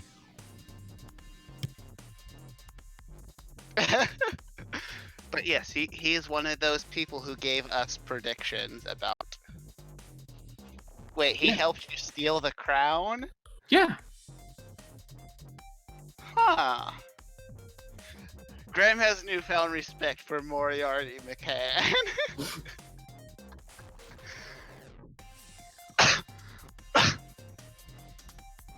I mean, let's be honest here. I may be a very talented thief, but trying to go into the royal castle like that to get around the guards that they have there and the positions they have, now you need a little bit more than luck there, my friend. Graham will produce the 1 stone. As I am pretty sure you and your friend might be of the same magical bloodline, I would like to test this out. Just a little drop of blood on the stone will do the trick. She gives you a sort of weird look, but then softly shrugs. All right, not the strangest thing I've ever seen or been asked to do. I'm sorry, no one has given us any kind of clear indication of who we're looking for or what we're supposed to do. It's been very frustrating. Without any hesitation, she pulls out a dagger. You don't know where she got the dagger, to note. But she does seem to have a dagger now, even though she was with, prisoner clothing and recently in chains. But she has a dagger now. And she just kind of casually, twists the point of it into her palm to get, enough of a cut that she starts to draw blood. And then offers her palm out to him. He'll put a little bit of that blood on that 1 stone and see if it has any kind of reaction to the scary man. All right. Well, as the blood kind of for lack of a better word, infuses with the stone, it does start to, give a bit of a glow, a sort of cracked red that runs through the stone. as that glow then fades. But the cracks remain apparent as to, like, the very shape of the stone itself. And then you just hold it up to the guy. I guess. I mean, we didn't really get directions on how this thing worked. I mean, hang on, let me roll Arcana to see if I know if I understand how to fucking work this thing. Maybe. Okay. So it's not actually that complicated of a stone. In fact, these things are generally more of a sort of myth type deal. You're surprised this one worked at all. But for this stone to properly work, you would need the blood of both individuals you're testing it on. If it glows the same color for both individuals, you know that it is they're both the same blood. All right. He'll be like, can I get some of? I know, but can I get some of his, please? He just quietly seems to produce a rapier from under his cloak as it just kind of like points out at you. You don't see his arm actually holding it. In fact, you didn't even see his cloak move. You just see a kind of rapier point appear from between his cloak sleeve parting and just kind of like point at you. Like, no. Like a wordless no. He doesn't speak. You've noticed that much, and it's also a little disconcerting. Come on, it's for the sake of the world, man. I'm not asking a lot. The rapier maintains pointed. Yeah, no, he's he's Damn it. he's not exactly open to people he hasn't met and worked with. By the way, this is midnight. I kind of figured he was that. No, it's about 8 p.m., not midnight. I swear to God, Zim. What? I'm also surprised they mentioned nothing about all of Graham's aggression just suddenly disappearing. I mean, you're a bit of a nutcase in and of your own right, so it's for Delphine. She has seen you at least partially, so she kind of like, he's weird. This guy is just like, don't touch me. Fine. He doesn't know you. He doesn't know your mannerisms. He just does not. He just does not see his various body languages and the intent staring of his soulless eyes that lay beneath the mask. That, from your perspective, are nothing but black pits. Yeah, Graham's probably not trying to make a lot of eye contact. Because that the blank death stare probably reminds him of his father. I mean, it's not even a death stare itself. It's just the mask has that sort of. If it's still the mask, and it still kind of makes him look like he's got like a death glare going on. I mean, it is a purely emotionless mask, but it is intimidating.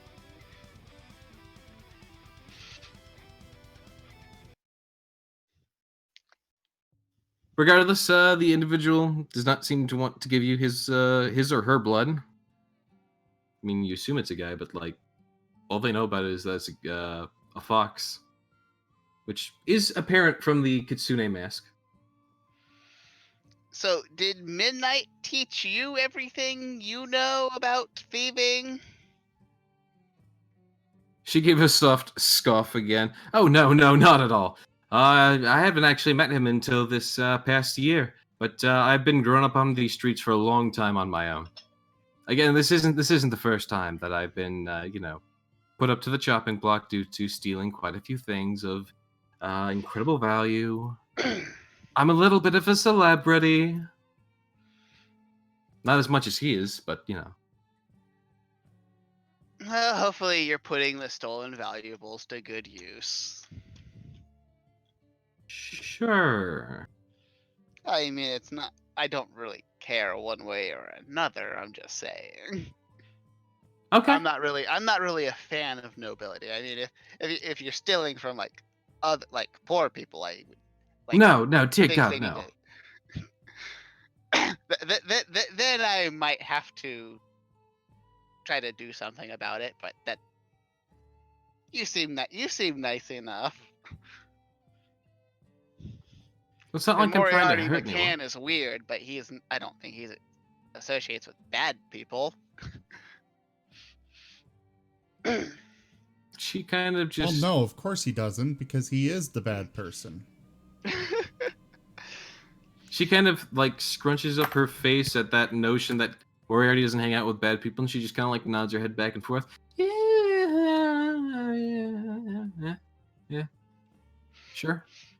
But would they be bad by Graham's definition of bad? Yeah. No. Probably wildly different than most people's definition of bad. Yeah. Yes, but like from whatever her definition is, it gets that sort of mixed reaction out of her. That's like, he's a good guy. Well, anyways, if it is at all possible to, I don't know, like have some kind of dead drop or something, like some way where we could leave like a message and get in touch with you without I mean unless you're like wanting to come with us, of course. I mean, I'm already going to be skipping town after something big like this. I've kind of gotten myself a sort of, routine that I take up where when I need to lay low, I just go over to Elra. Let's see, where is Elra? Oh, is that the action? Is that that's that place through those tunnels, isn't it? I mean, it's one of the few ways you can travel there anymore, yeah. Some Oh, folks, we were they... actually going to go to Elra. Okay, well, We were? Yes, remember the scholar dude the lead on the scholar dude? Nope, no Zim, idea. you did literally speak with the librarian and ask about Professor Rossthorpe, the author of your book, and while looking for intelligent individuals. And you were the one who had discovered that he is currently in Elra, and that was why you also had to buy your book, because it's apparently being printed in Elra. No, And I I don't do think believe- so. I don't think I was involved in that at all. Element also, I think. Elman was Right, T-posing. I helped, But he was kind there, of. and I think you said that he relayed the information that he found out to us.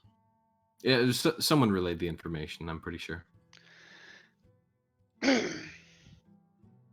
If not, I'll just say it. So we have plans. So maybe we can meet up in Ventolin. I guess. Or where would we go to? Where do we go to? What path would you recommend taking? Because I mean, we kind of crash landed here on a ship after some giant sea monsters destroyed our thing, and then we wound up at this tower full of books with a very touchy, strict robot. Well, if you wait in town for a few Construct. days, and I know it can sound scary, but the absolute safest way to get there, is going to be by one of those big old flying machine things that they have. Flying machines. Yeah, they've got these big ships that go through the clouds in the sky, but they don't have very many of them. I think they're magic or something. I don't know. I've only ever seen them, but there's only there's only like one or two of them anymore. Does Graham know what an airship is? you can go ahead and give me. Let's see. What kind of roll would this be? Well, I guess the real question is, are they just as rare on the mainland? I mean, I think they exist on the mainland. I'm honestly not certain. We'd probably lean more towards no if they're that rare. Then. Go ahead and give me, I guess, a history check.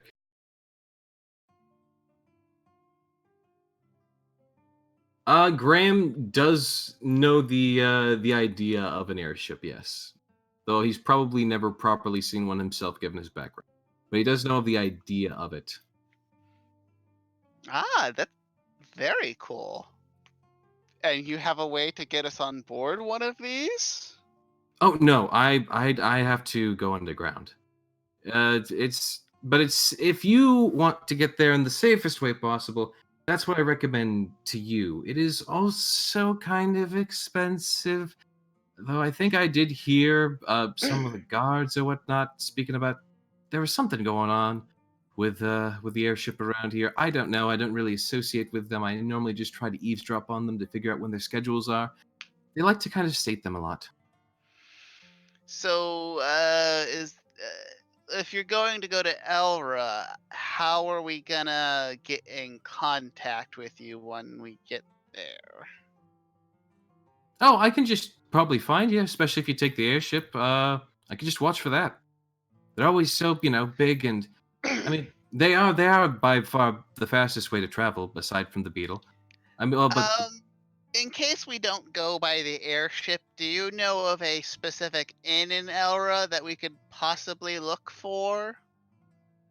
That would be easy for you to, because I'm sure if you tell us a specific inn and we show up there, I'm sure you have some way of knowing that we were there. Yes, there was that one inn. What was it called again? I think it was the Gilded Lotus. It's a good place to be around, and there's plenty of nice people there, honestly. It was one of the few places I try to refrain from doing too much there, so I stay on everyone's good side.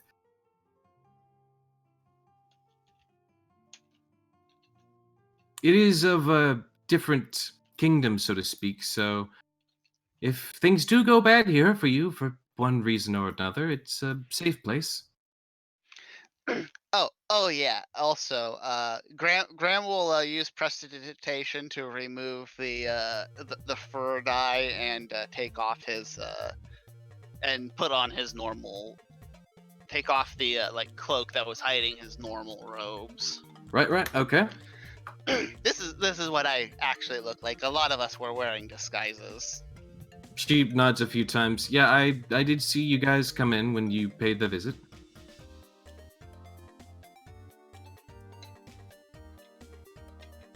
Also, I just so scary guy doesn't cut off my face or something whenever I see him next, and I'm not in disguise. Well, Midnight here has yet to be properly caught, so I'm not sure he'll be leaving this city. It's a little too profitable, isn't that right? She looks over to him and he just gives a single nod. I just go off to Elra when, things get a little too heated. It makes it hard to, exist on the streets when everyone's looking for you. I get that. I do hope that you will be safe, though. Right, you as well. And I guess we will meet you in Elra. She gives a single nod and turns to her companion. Right, well then we'll be off then. Could probably nick a few good things before too many people are looking for me. Just please don't get caught. This was very stressful. As much as I don't want to as much as I dislike nobility, we can't really afford to not be able to buy stuff here. She chuckles a bit to herself. Just go over to the To the Fat Rat Inn. Next time, it should be over by the docks. If you ever need to break anyone out of here, most people there are well acquainted with breaking various individuals out. Just don't tell anyone I told you, though. Because if you snitch on us, he will kill you, she says, thumbing over to the individual who's apparently named Midnight. So And- you mean like I can't tell the people at the Fat Rats Inn that you sent us there if we need to break you out, or do you mean just like other Don't go- people outside of that situation? Because that's what I'm Other assuming. people. Other people, yes. I'm not going to ask you to go to the Fat Frat to get me help and then kill you for it. Anywho, is there anything else you need from me? I could meet up with you in Elra. I think you said there was a problem or something with the airship here. Where is that at? She gives a light shrug. I think it's somewhere in the upper district that it docks down near the main castle. It's, one of those rich people problems. He'll But, kind of look over towards Midnight. You would happen to have a map you could mark with this? I'm sure you know the entire city like the back of your hand.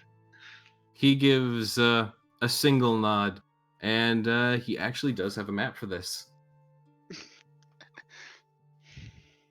The map he gives you actually seems to be of what looks to be as like almost a guard barracks. Let me get the map real quick. Meanwhile, what is the party doing back at the main tavern? Is anything going on there, guys?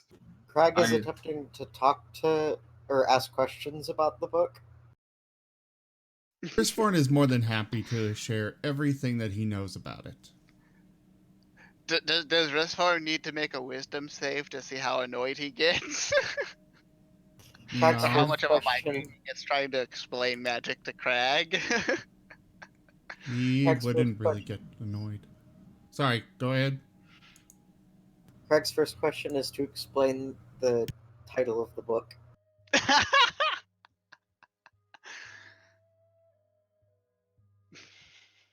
He says he knows magic, but the rest of the other word he doesn't. Oh, that's just a simple book explaining how all of this stuff works.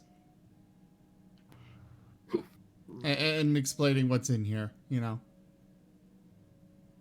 Okay, so I gotta share this with everyone, don't I? Share what? The map that he's receiving. I mean, technically, you don't have to. That is Okay, how up do I to share you. it with him specifically? Oh, you can only... Yeah, you can't share with a specific person, as far as I know. Gotcha. So you would have I to mean, share with everybody. if you make the map public, though, I can find it in the maps and images, because you don't have a bunch of stuff that would be under new anyway, so it's easy to find the maps and stuff. If I were to share it where? If you make the maps public, so I can see them on Okay. like my images and maps, then I can just manually find it. Gotcha. How do I make that public? Questions on how to use the system. I'll just share it with everyone, since I'm sure that Graham is eventually going to share it when he gets back. It does notably have the sort of listing and numbering on it that you do see. That seems to be his own sort of notes. And then Delphine goes ahead and points to number 5, the one that's marked as main training field. She does note out that they use that to double as the sort of landing area for the main airship. Well, thank you very much, and hopefully we can work together. Maybe do a little bit better good than just stealing just to steal. Or, Stealing from a corrupt noble, that would be really fun. She gives a wide smile and nods a few times. All right. Anyways, as I said, not much time before I can't nick anything else in this town. So I'll be Right. off. Graham will give a slight bow and start heading back to the inn. All right. So midway through trying to explain the first chapter, which goes over the very basics of magic, Rishford and Craig, you notice Graham walk back through the door with his little map in hand. It took that long for the Reform to explain. Yeah, no, it did. He's still working on the first chapter with you. Poor Crag.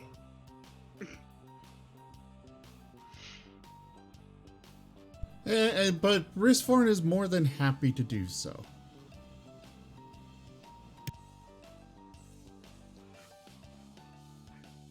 Does Graham see them whenever he goes into the inn, or are they like in their rooms or something like that? That is a good question. Craig and Rishforn? Would probably be in I the was guessing common we were room. in the front room. Yeah. All right. So yeah, no, you do see them kind of both sitting at a round table looking over a book. Sidier and Elman are, off in the corner doing their T-pose prayers again.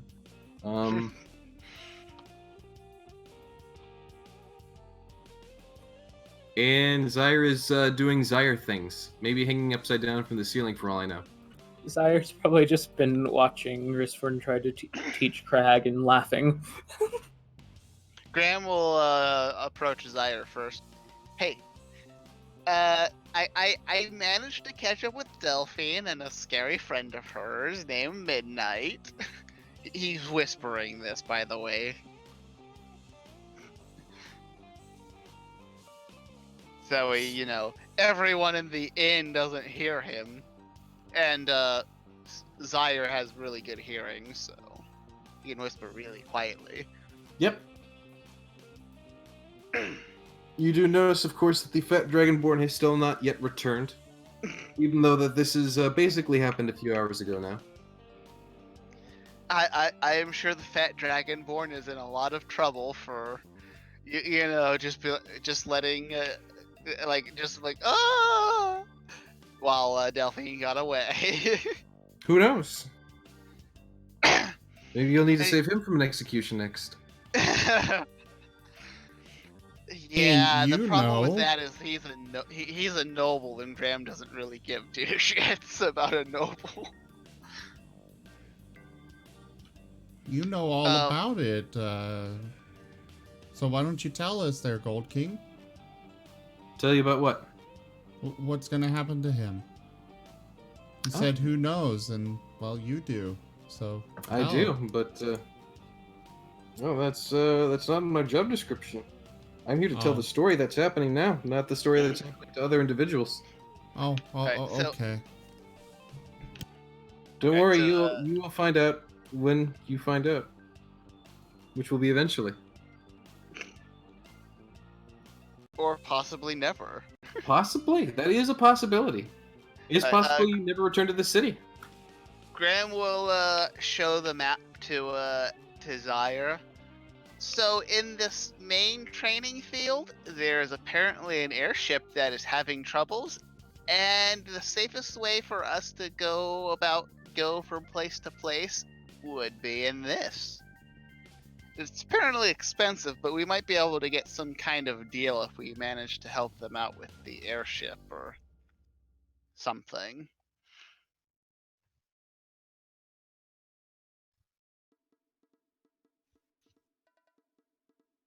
The internet cut out. Graham was saying he discovered that the Still out, I think? Okay, in the up. All right. Graham was telling you he found out that there's an airship that was having trouble, and while it's normally expensive to ride it, it is the safest way, and they might be able to get a discount if they can help out with whatever trouble they're having with the airship. Sarah will nod and just say, "That sounds good. Hopefully the guards won't be able to recognize us now since we've changed out." It's an airship. Why are you not more excited? Oh wait, you fly. Yeah. Graham pouts at Zaire. You're no fun. You could, of course, tell Ristford and Craig, who are going over their book. Graham will, but he looks a little downtrodden at this point. You know, Zaire just being so blah about an airship. Perhaps looking at the very confused Noel desperately trying to understand magic would cheer him up. How close is Craig's brain from overheating? Craig, let's get that intelligence roll. Alright. Craig's actually doing a good job keeping up, surprisingly. It's still a bit slow, but he's doing it. He's getting it. He could be a regular mage someday. Now I'm gonna throw airship at him. I'll do classes mage next. You are free to do so.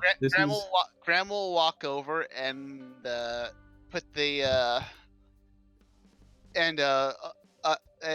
put the map down on the table next to where Ristforn and Craig are. So our friend that we helped.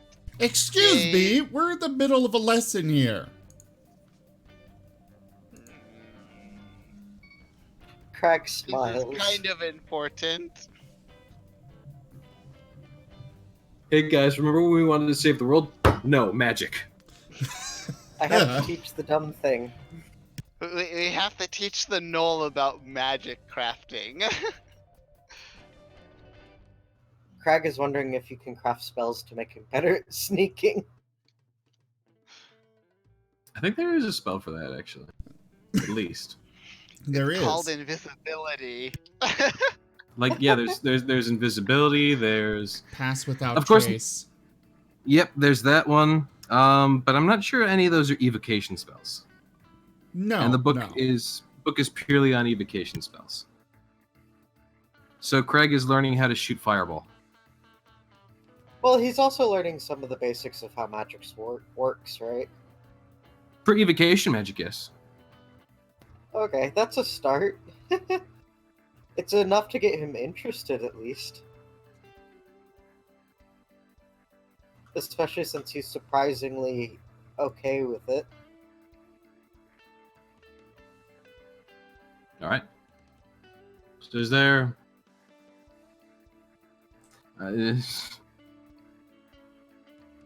Yeah, I guess you just continue with the lesson then, or what's going on here?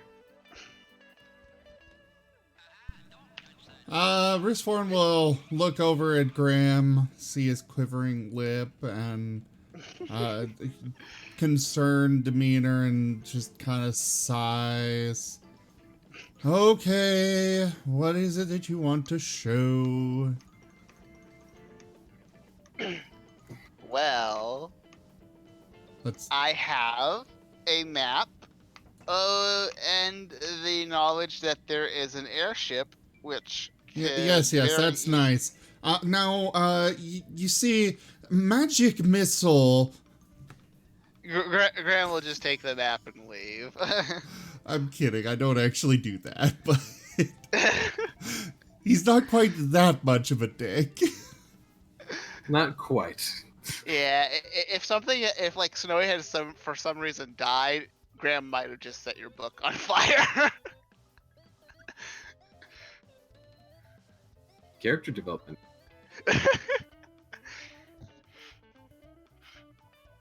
But Graham is literally like incapable of feeling like anger currently. Or at least anger of that level. So All right, proceed. So, and apparently they're having some troubles with the airship. So we might be able to do something to get a cheap ride over to Elra without having to worry about, the darkness. as gravity still seems to affect the shadow beings.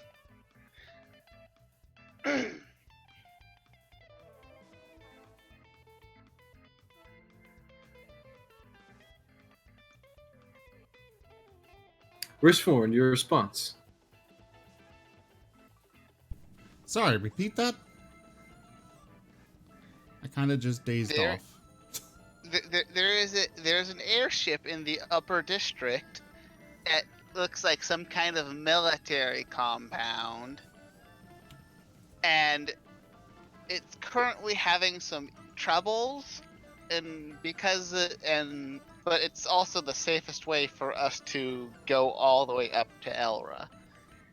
And if we help them out with whatever troubles the airship is having, we might be able to get a very significant discount. What kind of troubles are we talking about? She didn't really know, so. So for But it all we can't know, hurt we... to.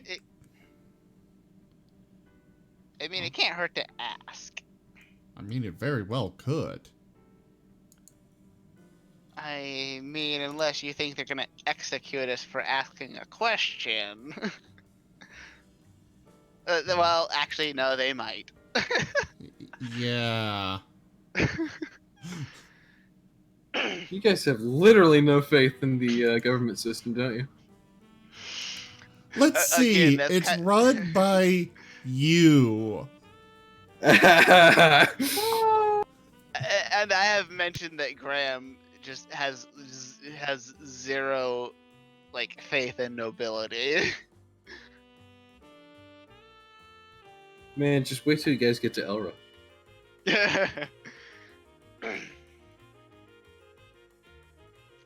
Again, there's also a difference between, like, like a government and nobility, and like a feudal system of government. Yeah, these guys are probably still doing the whole eye for an eye thing.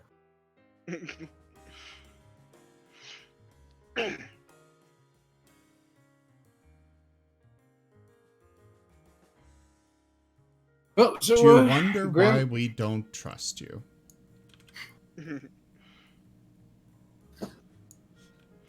oh come on, I'm a perfectly innocent fox bard who only tries to help the party at every chance I get. Yeah, help us out of our lives. I'm definitely not trying to do that on the Friday game either. You're not trying to He's what? giving it away. I'm definitely not trying to do that on the Friday game either. Zim, he's giving it away. He's a traitor in the Friday game. Kill him. I mean, Nim's already bitten his tail how many times? At least 4 or And, 5. Quote unquote, accidentally, shot him with Shot him a, with firearm. not firearm, just a magic missile. I said fireball. It's not a fireball, it's a magic missile. Oh, okay, gotcha. If only you had saved that magical battle firework. What? Magical battle I have firework. no idea what he's talking about. You don't remember whenever I gave Nim a firework and he shot Toya? I mean, not Toya, Tato with it? It, like, turned into, like, it exploded, turned into a dragon that, like, hit, Yeah. Okay, we're getting off topic though. So, What's the topic?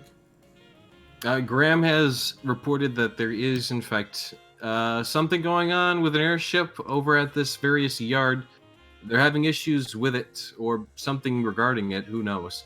And it is the safest way to get to Elra. But you do also know, of course, of the Beetle, which seems to be apparently a less safe way to get there, but also another valid option. You could also just try to leg it and hope.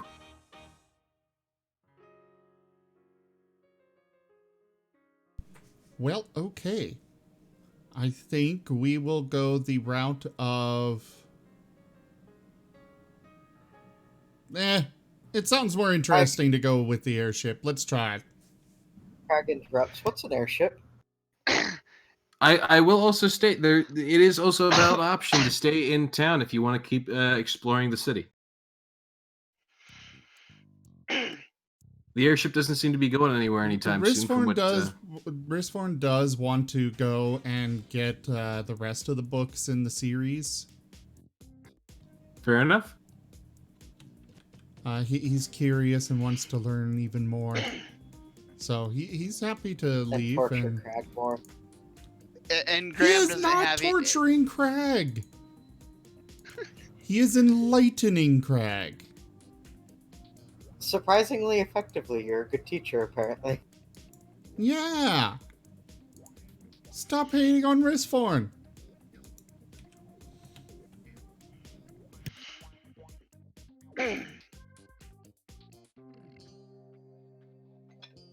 Alright, so we might all I wonder if there's some jobs we can, well, I guess the airship thing might be a job we can do first. There are also those pirates that had bounties on them. Very true, because I kind of do need some money. This leather armor is just barely cutting it.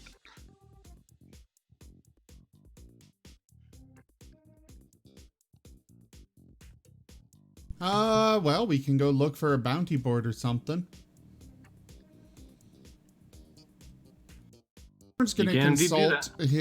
Risforn is gonna consult his mini map and go to the nearest exclamation point.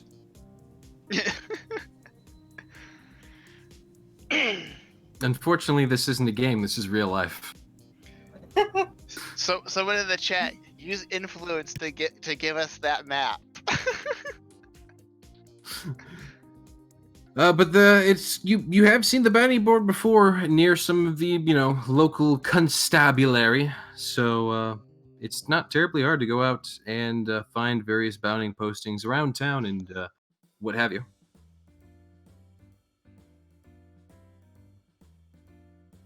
If you choose to do so.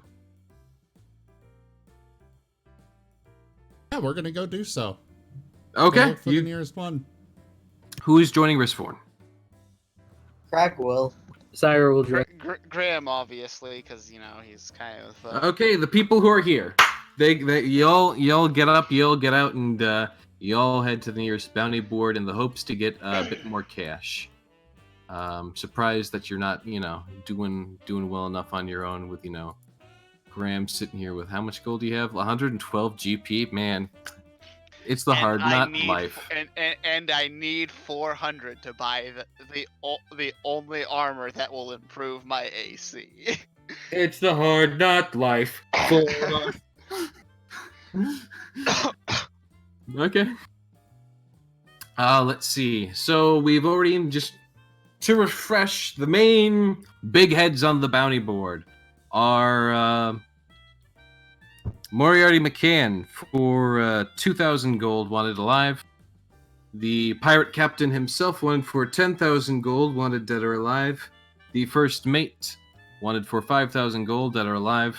And various other members of the pirate crew, each varying values, but approximately between 500 to 1,000, depending on various offenses. Crag smiles and says, pirate hunting seems fun. Likewise, there are some other. Take their ship. There are some other ones now. You notice there is a freshly made one for Delphine, calling her in at 50,000 gold, and it just says treason under it. It just says treason. There is also, of course, the bounty for Midnight, which is still a full-on 100,000 gold in and of its own right.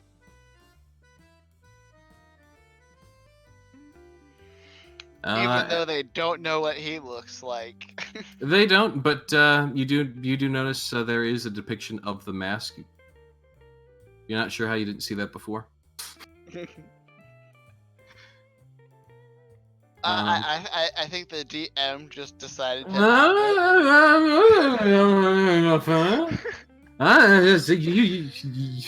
Someone said that. it. Uh, So The maybe internet we came should back go. just for your little weird noise session, Pharrell. yeah, Graham, why don't you roll me a dexterity save real quick? No, I'm kidding.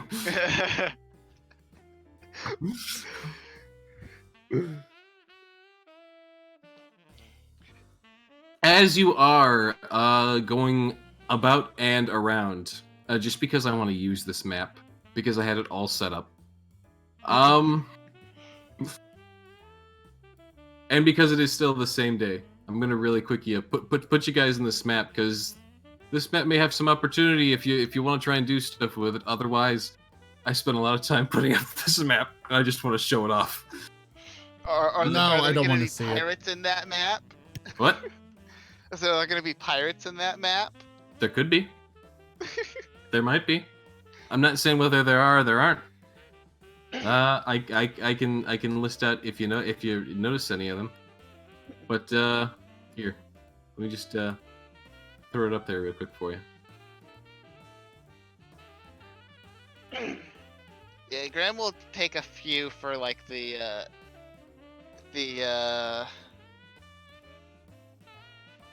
actually, would Graham be able to tell how well they'd be able to do depending on bounty?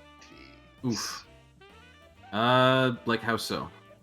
Like, is he aware of like obviously, you know, the higher the bounty, the more dangerous typically.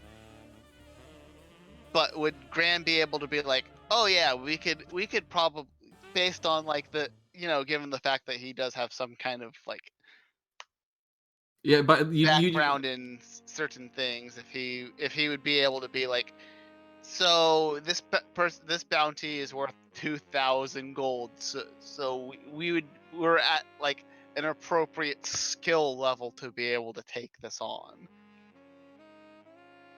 hard to tell.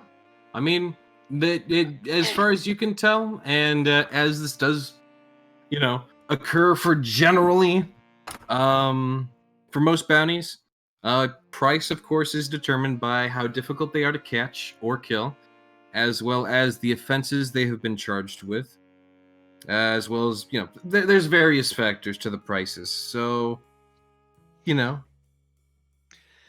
you can't tell perfectly, but like it's not hard to like look at a lower level, you know, 500 gold for this guy and be like, yeah, no, that doesn't seem like it's out of our league, especially given the prices, you know, for the, you know, bigger heads and whatnot. Anyways, by the way, you do happen upon this scene as you're just kind of going around with just, you know, a whole bunch of hustle and commotion. Checkpoint. It's a checkpoint, and you notice the magic seller is there, and he's trying to get through the checkpoint, but you know he's having some trouble getting through the shakedown. There's a lot of issues bringing a magic cart into a city.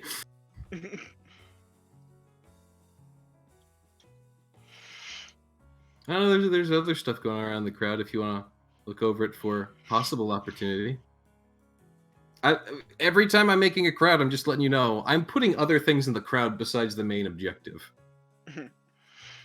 I guess Graham will look around to see if there's anyone on the bounty boards there. Graham, go ahead and give me a perception roll. Risforn, Craig, and Zyre, you all doing anything? Craig is also looking for pirates. He's excited about pirate hunting. And he's also thinking about magic for whatever that is doing. Oh, for the love of Risforn's gonna look for like a guardhouse or somewhere where he could potentially find some more information on where to find them and stuff.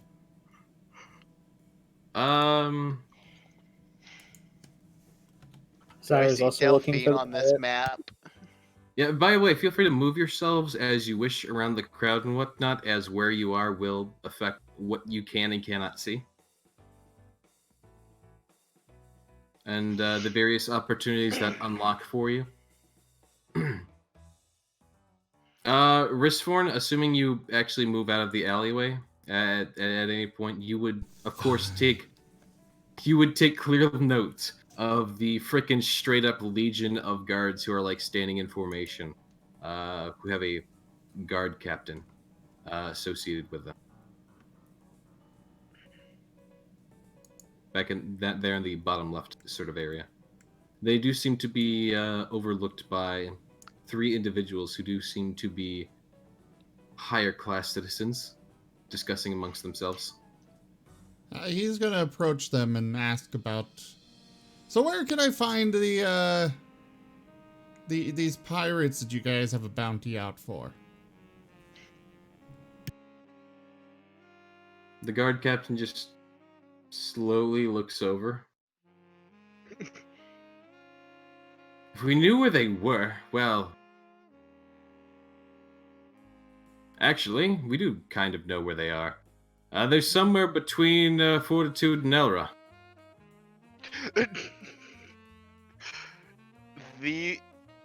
These guards are worthless. We don't know exactly where they are, of course, otherwise we wouldn't have bounties posted on them now, would we? You know, I think Graham kind of would have lingered around with Ristforn.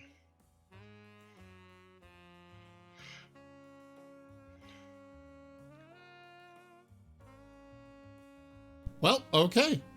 We're headed in that direction, so I guess we might as well just go ahead and go help the military outpost then. Alright, I can give you directions if you need. There should be an airship there that's trying to clear them out. Absolutely, please do. They're sky pirates. That explains why the deadly sea life hasn't murdered them. Graham's putting it together. I was hoping it would be a surprise. There's a glimmer in Graham's eyes. He desires greatly to steal the pirate's airship. Craig walks up behind him and goes, "What's a sky pirate?" Because no one's explained to him sky ships yet, I don't think. It's a ship that is capable of flying like a bird. Or similar, in like similar fashion, you know. It flies. It has wings. Maybe not wings, but it still flies, with or without them. Just like Greaves' cart moves without the horses. How do we get Kai onto the airship? I swear it's legitimate, Greaves shuts up. Is Kai somewhere? Can Kai like squeeze through the alleyway? I don't know. I'm sure it has a cargo. Oh, the alleyway now. No, Kai's still probably back just at the inn. Graham will walk over here to Greaves. Hey, what's going on? Oh, these individuals are checking my wares. They're incredibly concerned about this fish powder. The fish powder? Why would they be concerned about that? It just kills fish! How do I know it doesn't kill other things? I tell you, it only works on fish. It's part of a special enchantment. I've explained this to you about 3 times now.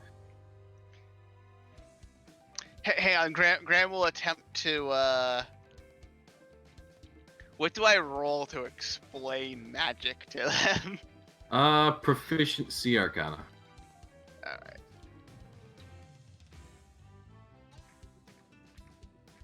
Alright, so, like, with your combined efforts with With the combined efforts of you and Greaves, you are able to convince him that the fish powder, in particular, is not dangerous. However, he's still got about 25 other things in there, at the very least, that are concerning and possibly contraband. He's going to be here for a while, one way or another. That's about as much as you can tell. You understand, though, that he is a good businessman, for the most part. I mean, he did kind of sell you a box with a tentacle that occasionally has a knife. So you can't help but be a little concerned. He hasn't sold Graham shit. I mean, you were still there when they were purchasing. Shut up and take my money. Can Crag take the crystal parrot from the deposing religious people? Temporarily, yes. Alright, I'm gonna keep him until that guy comes back. Crag has a crystal parrot on his shoulder now, hoping that the guy doesn't notice, but knowing that they have an agreement with the parrot. I mean, okay. He is here though. Like, he's here. Oh, is he just not talking? What, the crystal parrot? No, our paladin. I forget his name.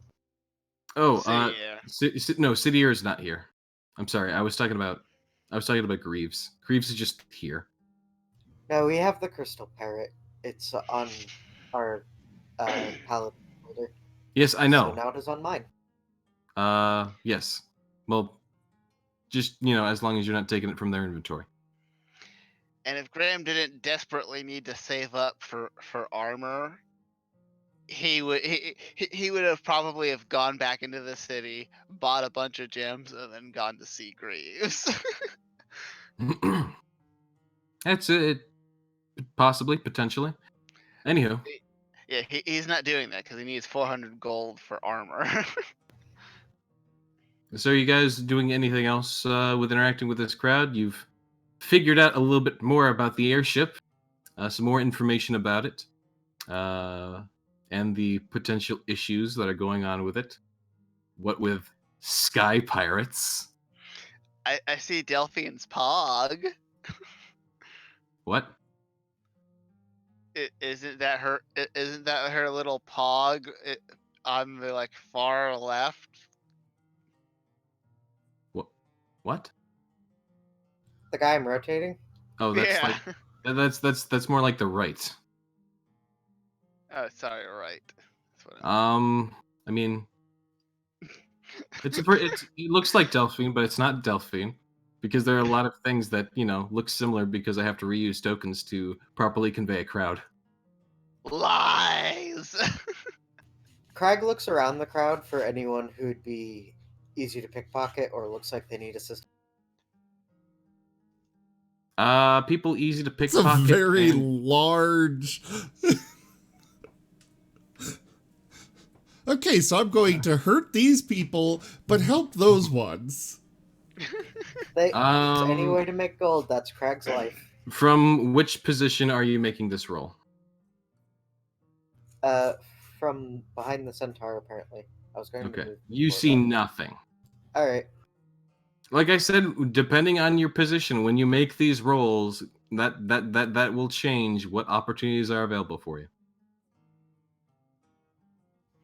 Crag moves to the steps to get a better view. Can I try again? Sure.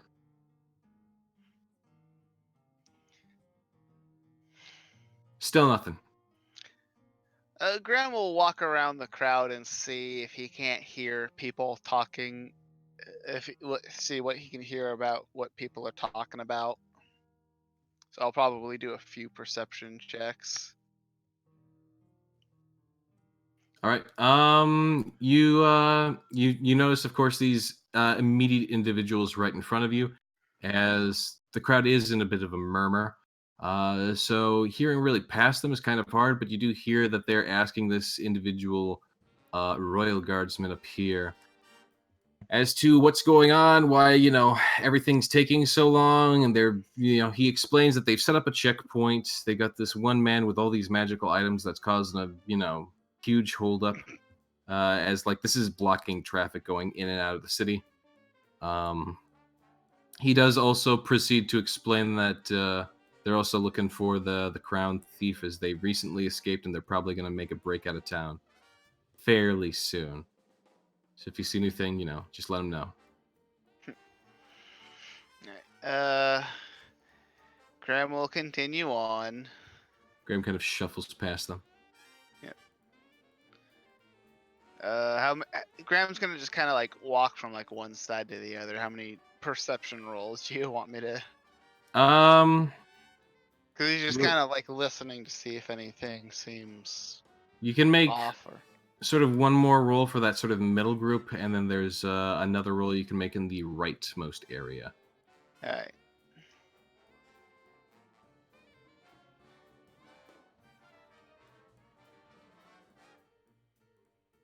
Oh jeez, I hear nothing here. You hear a lot of stuff going on. You just don't really actually make any of it out for once. It's kind of giving you a strange headache. So I guess like there.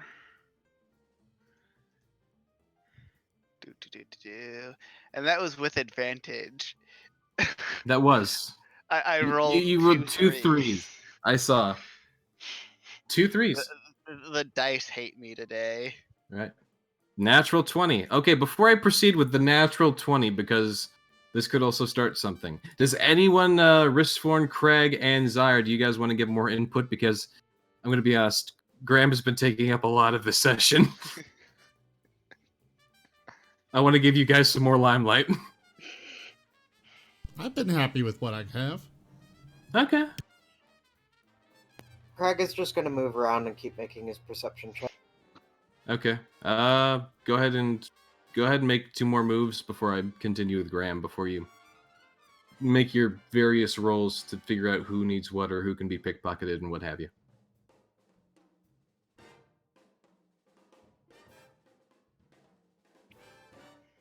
Well, you can tell that, Greaves is having some trouble getting through the checkpoint, but, you're not exactly sure how you can help with that. Everyone else just seems either to be observing the situation or just seems to be pretty disgruntled that, they have to wait behind this. From that position, you learn the same information Graham learned earlier about why the checkpoint is set up, and etc., etc. You're still... You just, kind of generally staying in the same area, so you're just getting the same information. Graham, with your natural 20, you are able to hear the entire conversation between the Kenku and Tabaxi, who are kind of in the corner. They are going back and forth about how they are going to smuggle out some stolen goods from the city with it under this sort of heat and pressure. It sounds like they've just recently stolen a great deal. And, they're going back and forth like, what are we going to do? Like, how are we going to get this out? Like, this could set us up for life, but, like, we got to get out of the city first. We got to meet our contact. Like, when are they going to raise this? We don't have a few days. We need to get out now.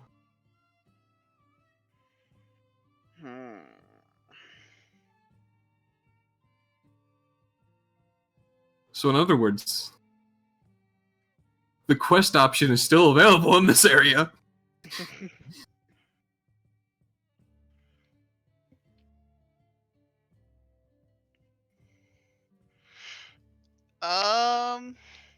I think he'll make his way back to Crag and be like, "Hey, do you know anything about smuggling?" Craig, if you want, you can roll me one more perception roll because you are in an area where you can find something new. 1 second.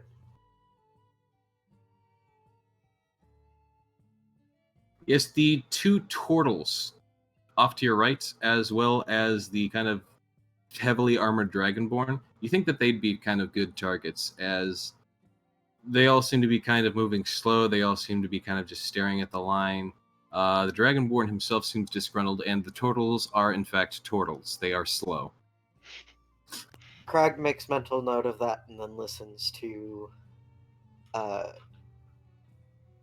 Grant.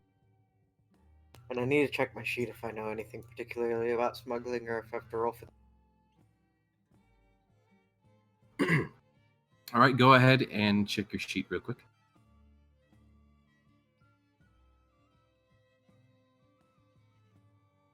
I am a fence. Your offense? Why didn't I write anything under that? I have criminal specialty fence. Or maybe I know a fence. I need to look that up. Oh no, I dragged this one in from the book. It should have copied itself. So just open it up, read it. There's no info. Okay, this is a specialty, you said? Criminal specialty fence. Here, let me take a look. Let's see. Table of criminal specialties. Fence. Yeah, you're a fence. If I go into the criminal specialties and click on it, it just says fence. Oh boy. If you click on blackmailer, it just says blackmailer. If you click on burglar, oh, so your background, what you did as a criminal in your background is you were a fence. Okay, yeah, choose the role you played in your criminal life or roll on the table below. So you were a fence when you Okay. were a criminal. That was your that was your background. So you do have, like, you know how to move goods. Okay. I relay that I was a fence in my past life and that I'm adept at Well, then, we might be able to make some money. I'm a little hesitant to help them as I don't know what it is they stole. Craig, you do also know that as a fence, this is probably something that you've pulled in the past, but you can always hideously, especially for it's like, if it's a especially hot item, you can get people to hideously undersell items and then resell them for an insane profit. Assuming you know the right people. Assuming you know the right people. I don't know anyone on this land, but I'm sure I could sniff some out. It's possible. So you could pull a massive con game here right now. It all depends on how you hold yourself. But this was a bit of a tactic that you did know of. Craig looks confident and says to Graham that he'll help. And he's going to try to see if he can grab anything easily off of the turtles in the Dragonborn as he's walking by.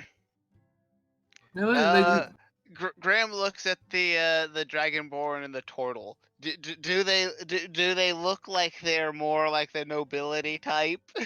The Dragonborn just has a Or lot do of they armor. look like merchants or middle class?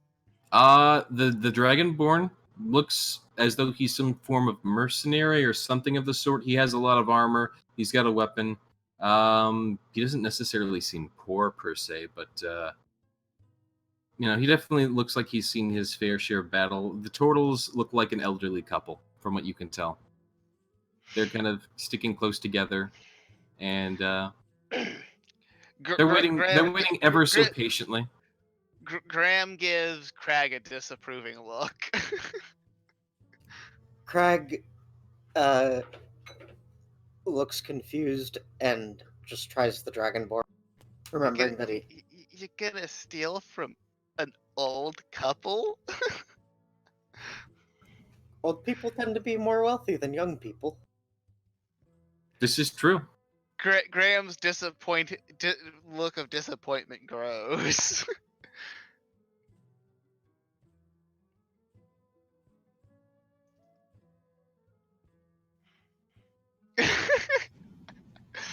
He's practically giving you the puppy dog eyes not to steal from the old couple. Crag frowns and asks if Dragonborn is. Sir,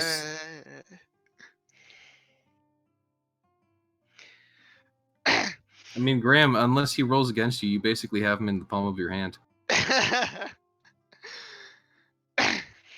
So this is like up to you now. Graham doesn't look like he's gonna doesn't look like he approves, but he also doesn't look like he's necessarily gonna stop you either. Crag frowns and falls for the puppy dog eyes and says, "Okay, let's go help the other." Are you guys gonna get Zyre or Ristforn for any assistance, or are you just gonna go to book it off on your own? Speaking of which, Ristforn and Zyre. Graham will go over and talk to Zyre in his form after you do their things. Well, Ristforn's already done. Zyre hasn't told me of any intention to do anything. I'm good to move on. Okay. All right, Graham comes over and is like, "Hey, we found some criminals. They're trying to smuggle stuff. Crag is gonna talk to them. We might be able to. Worst case scenario, we might be able to turn them in for some money, depending on what they stole and from who."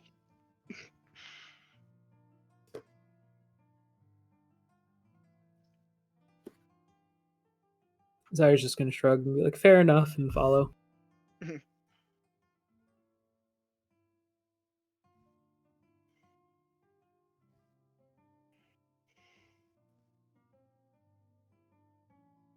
Sounds good to me. Let's do it. All right. So you all move back to that. However, it is time for us to end. Yes, it is. So this is a perfect spot to end off on then. The bullywug just kind of all gives you a sideways look as you all kind of head for that alleyway. But the party then about to make deals with shady back criminals is where the chapter of the page that the reader, that is you, the viewer, have ends. Once again, leaving off on a bit of a cliffhanger. Not as much as last time, but still cliffhanger. Spoiler alert. Gold King's gonna try and kill us. I mean, I'm not trying to kill you. The world is. I just need to manage the world. And make sure it doesn't Does try to kill anybody you. else believe him? No, I think he's just trying to lure us into a false sense of security. Like, hey, this is gonna be really dangerous, and then we do nothing and succeed. Oh, just wait until the Sky Pirates. That's what I'm Anyways, saying. thank you everyone so much for joining us this evening for Tales of Miraleth Dungeons and Dragons. We will be back next week with more. I will be back tomorrow with Borderlands 3, followed by probably Undertale. So do tune in for both of those. Thank you to my patrons, donators, and subscribers. It is because of you guys that I am able to continue bringing this content to you all. So thank you very much. Do check out our website, zgfgaming.com. We've got links for our Discord, Telegram, Twitter, Patreon, all those good things. Or you can also find those links down in the description below. Thank you, and I bid you all a very fond adieu. Bye. Hey, Hey, that was perfect. I ended right as the thunder went on. That was great. Good night, Atlas. Cool. Good night, Rykon. Good night, Anir. Good night, Raziel. A steadfast supporter. Thank you for that follow, Atlas. Sorry we're ending right when you got in, but, I stream just about every night, so do tune in next time.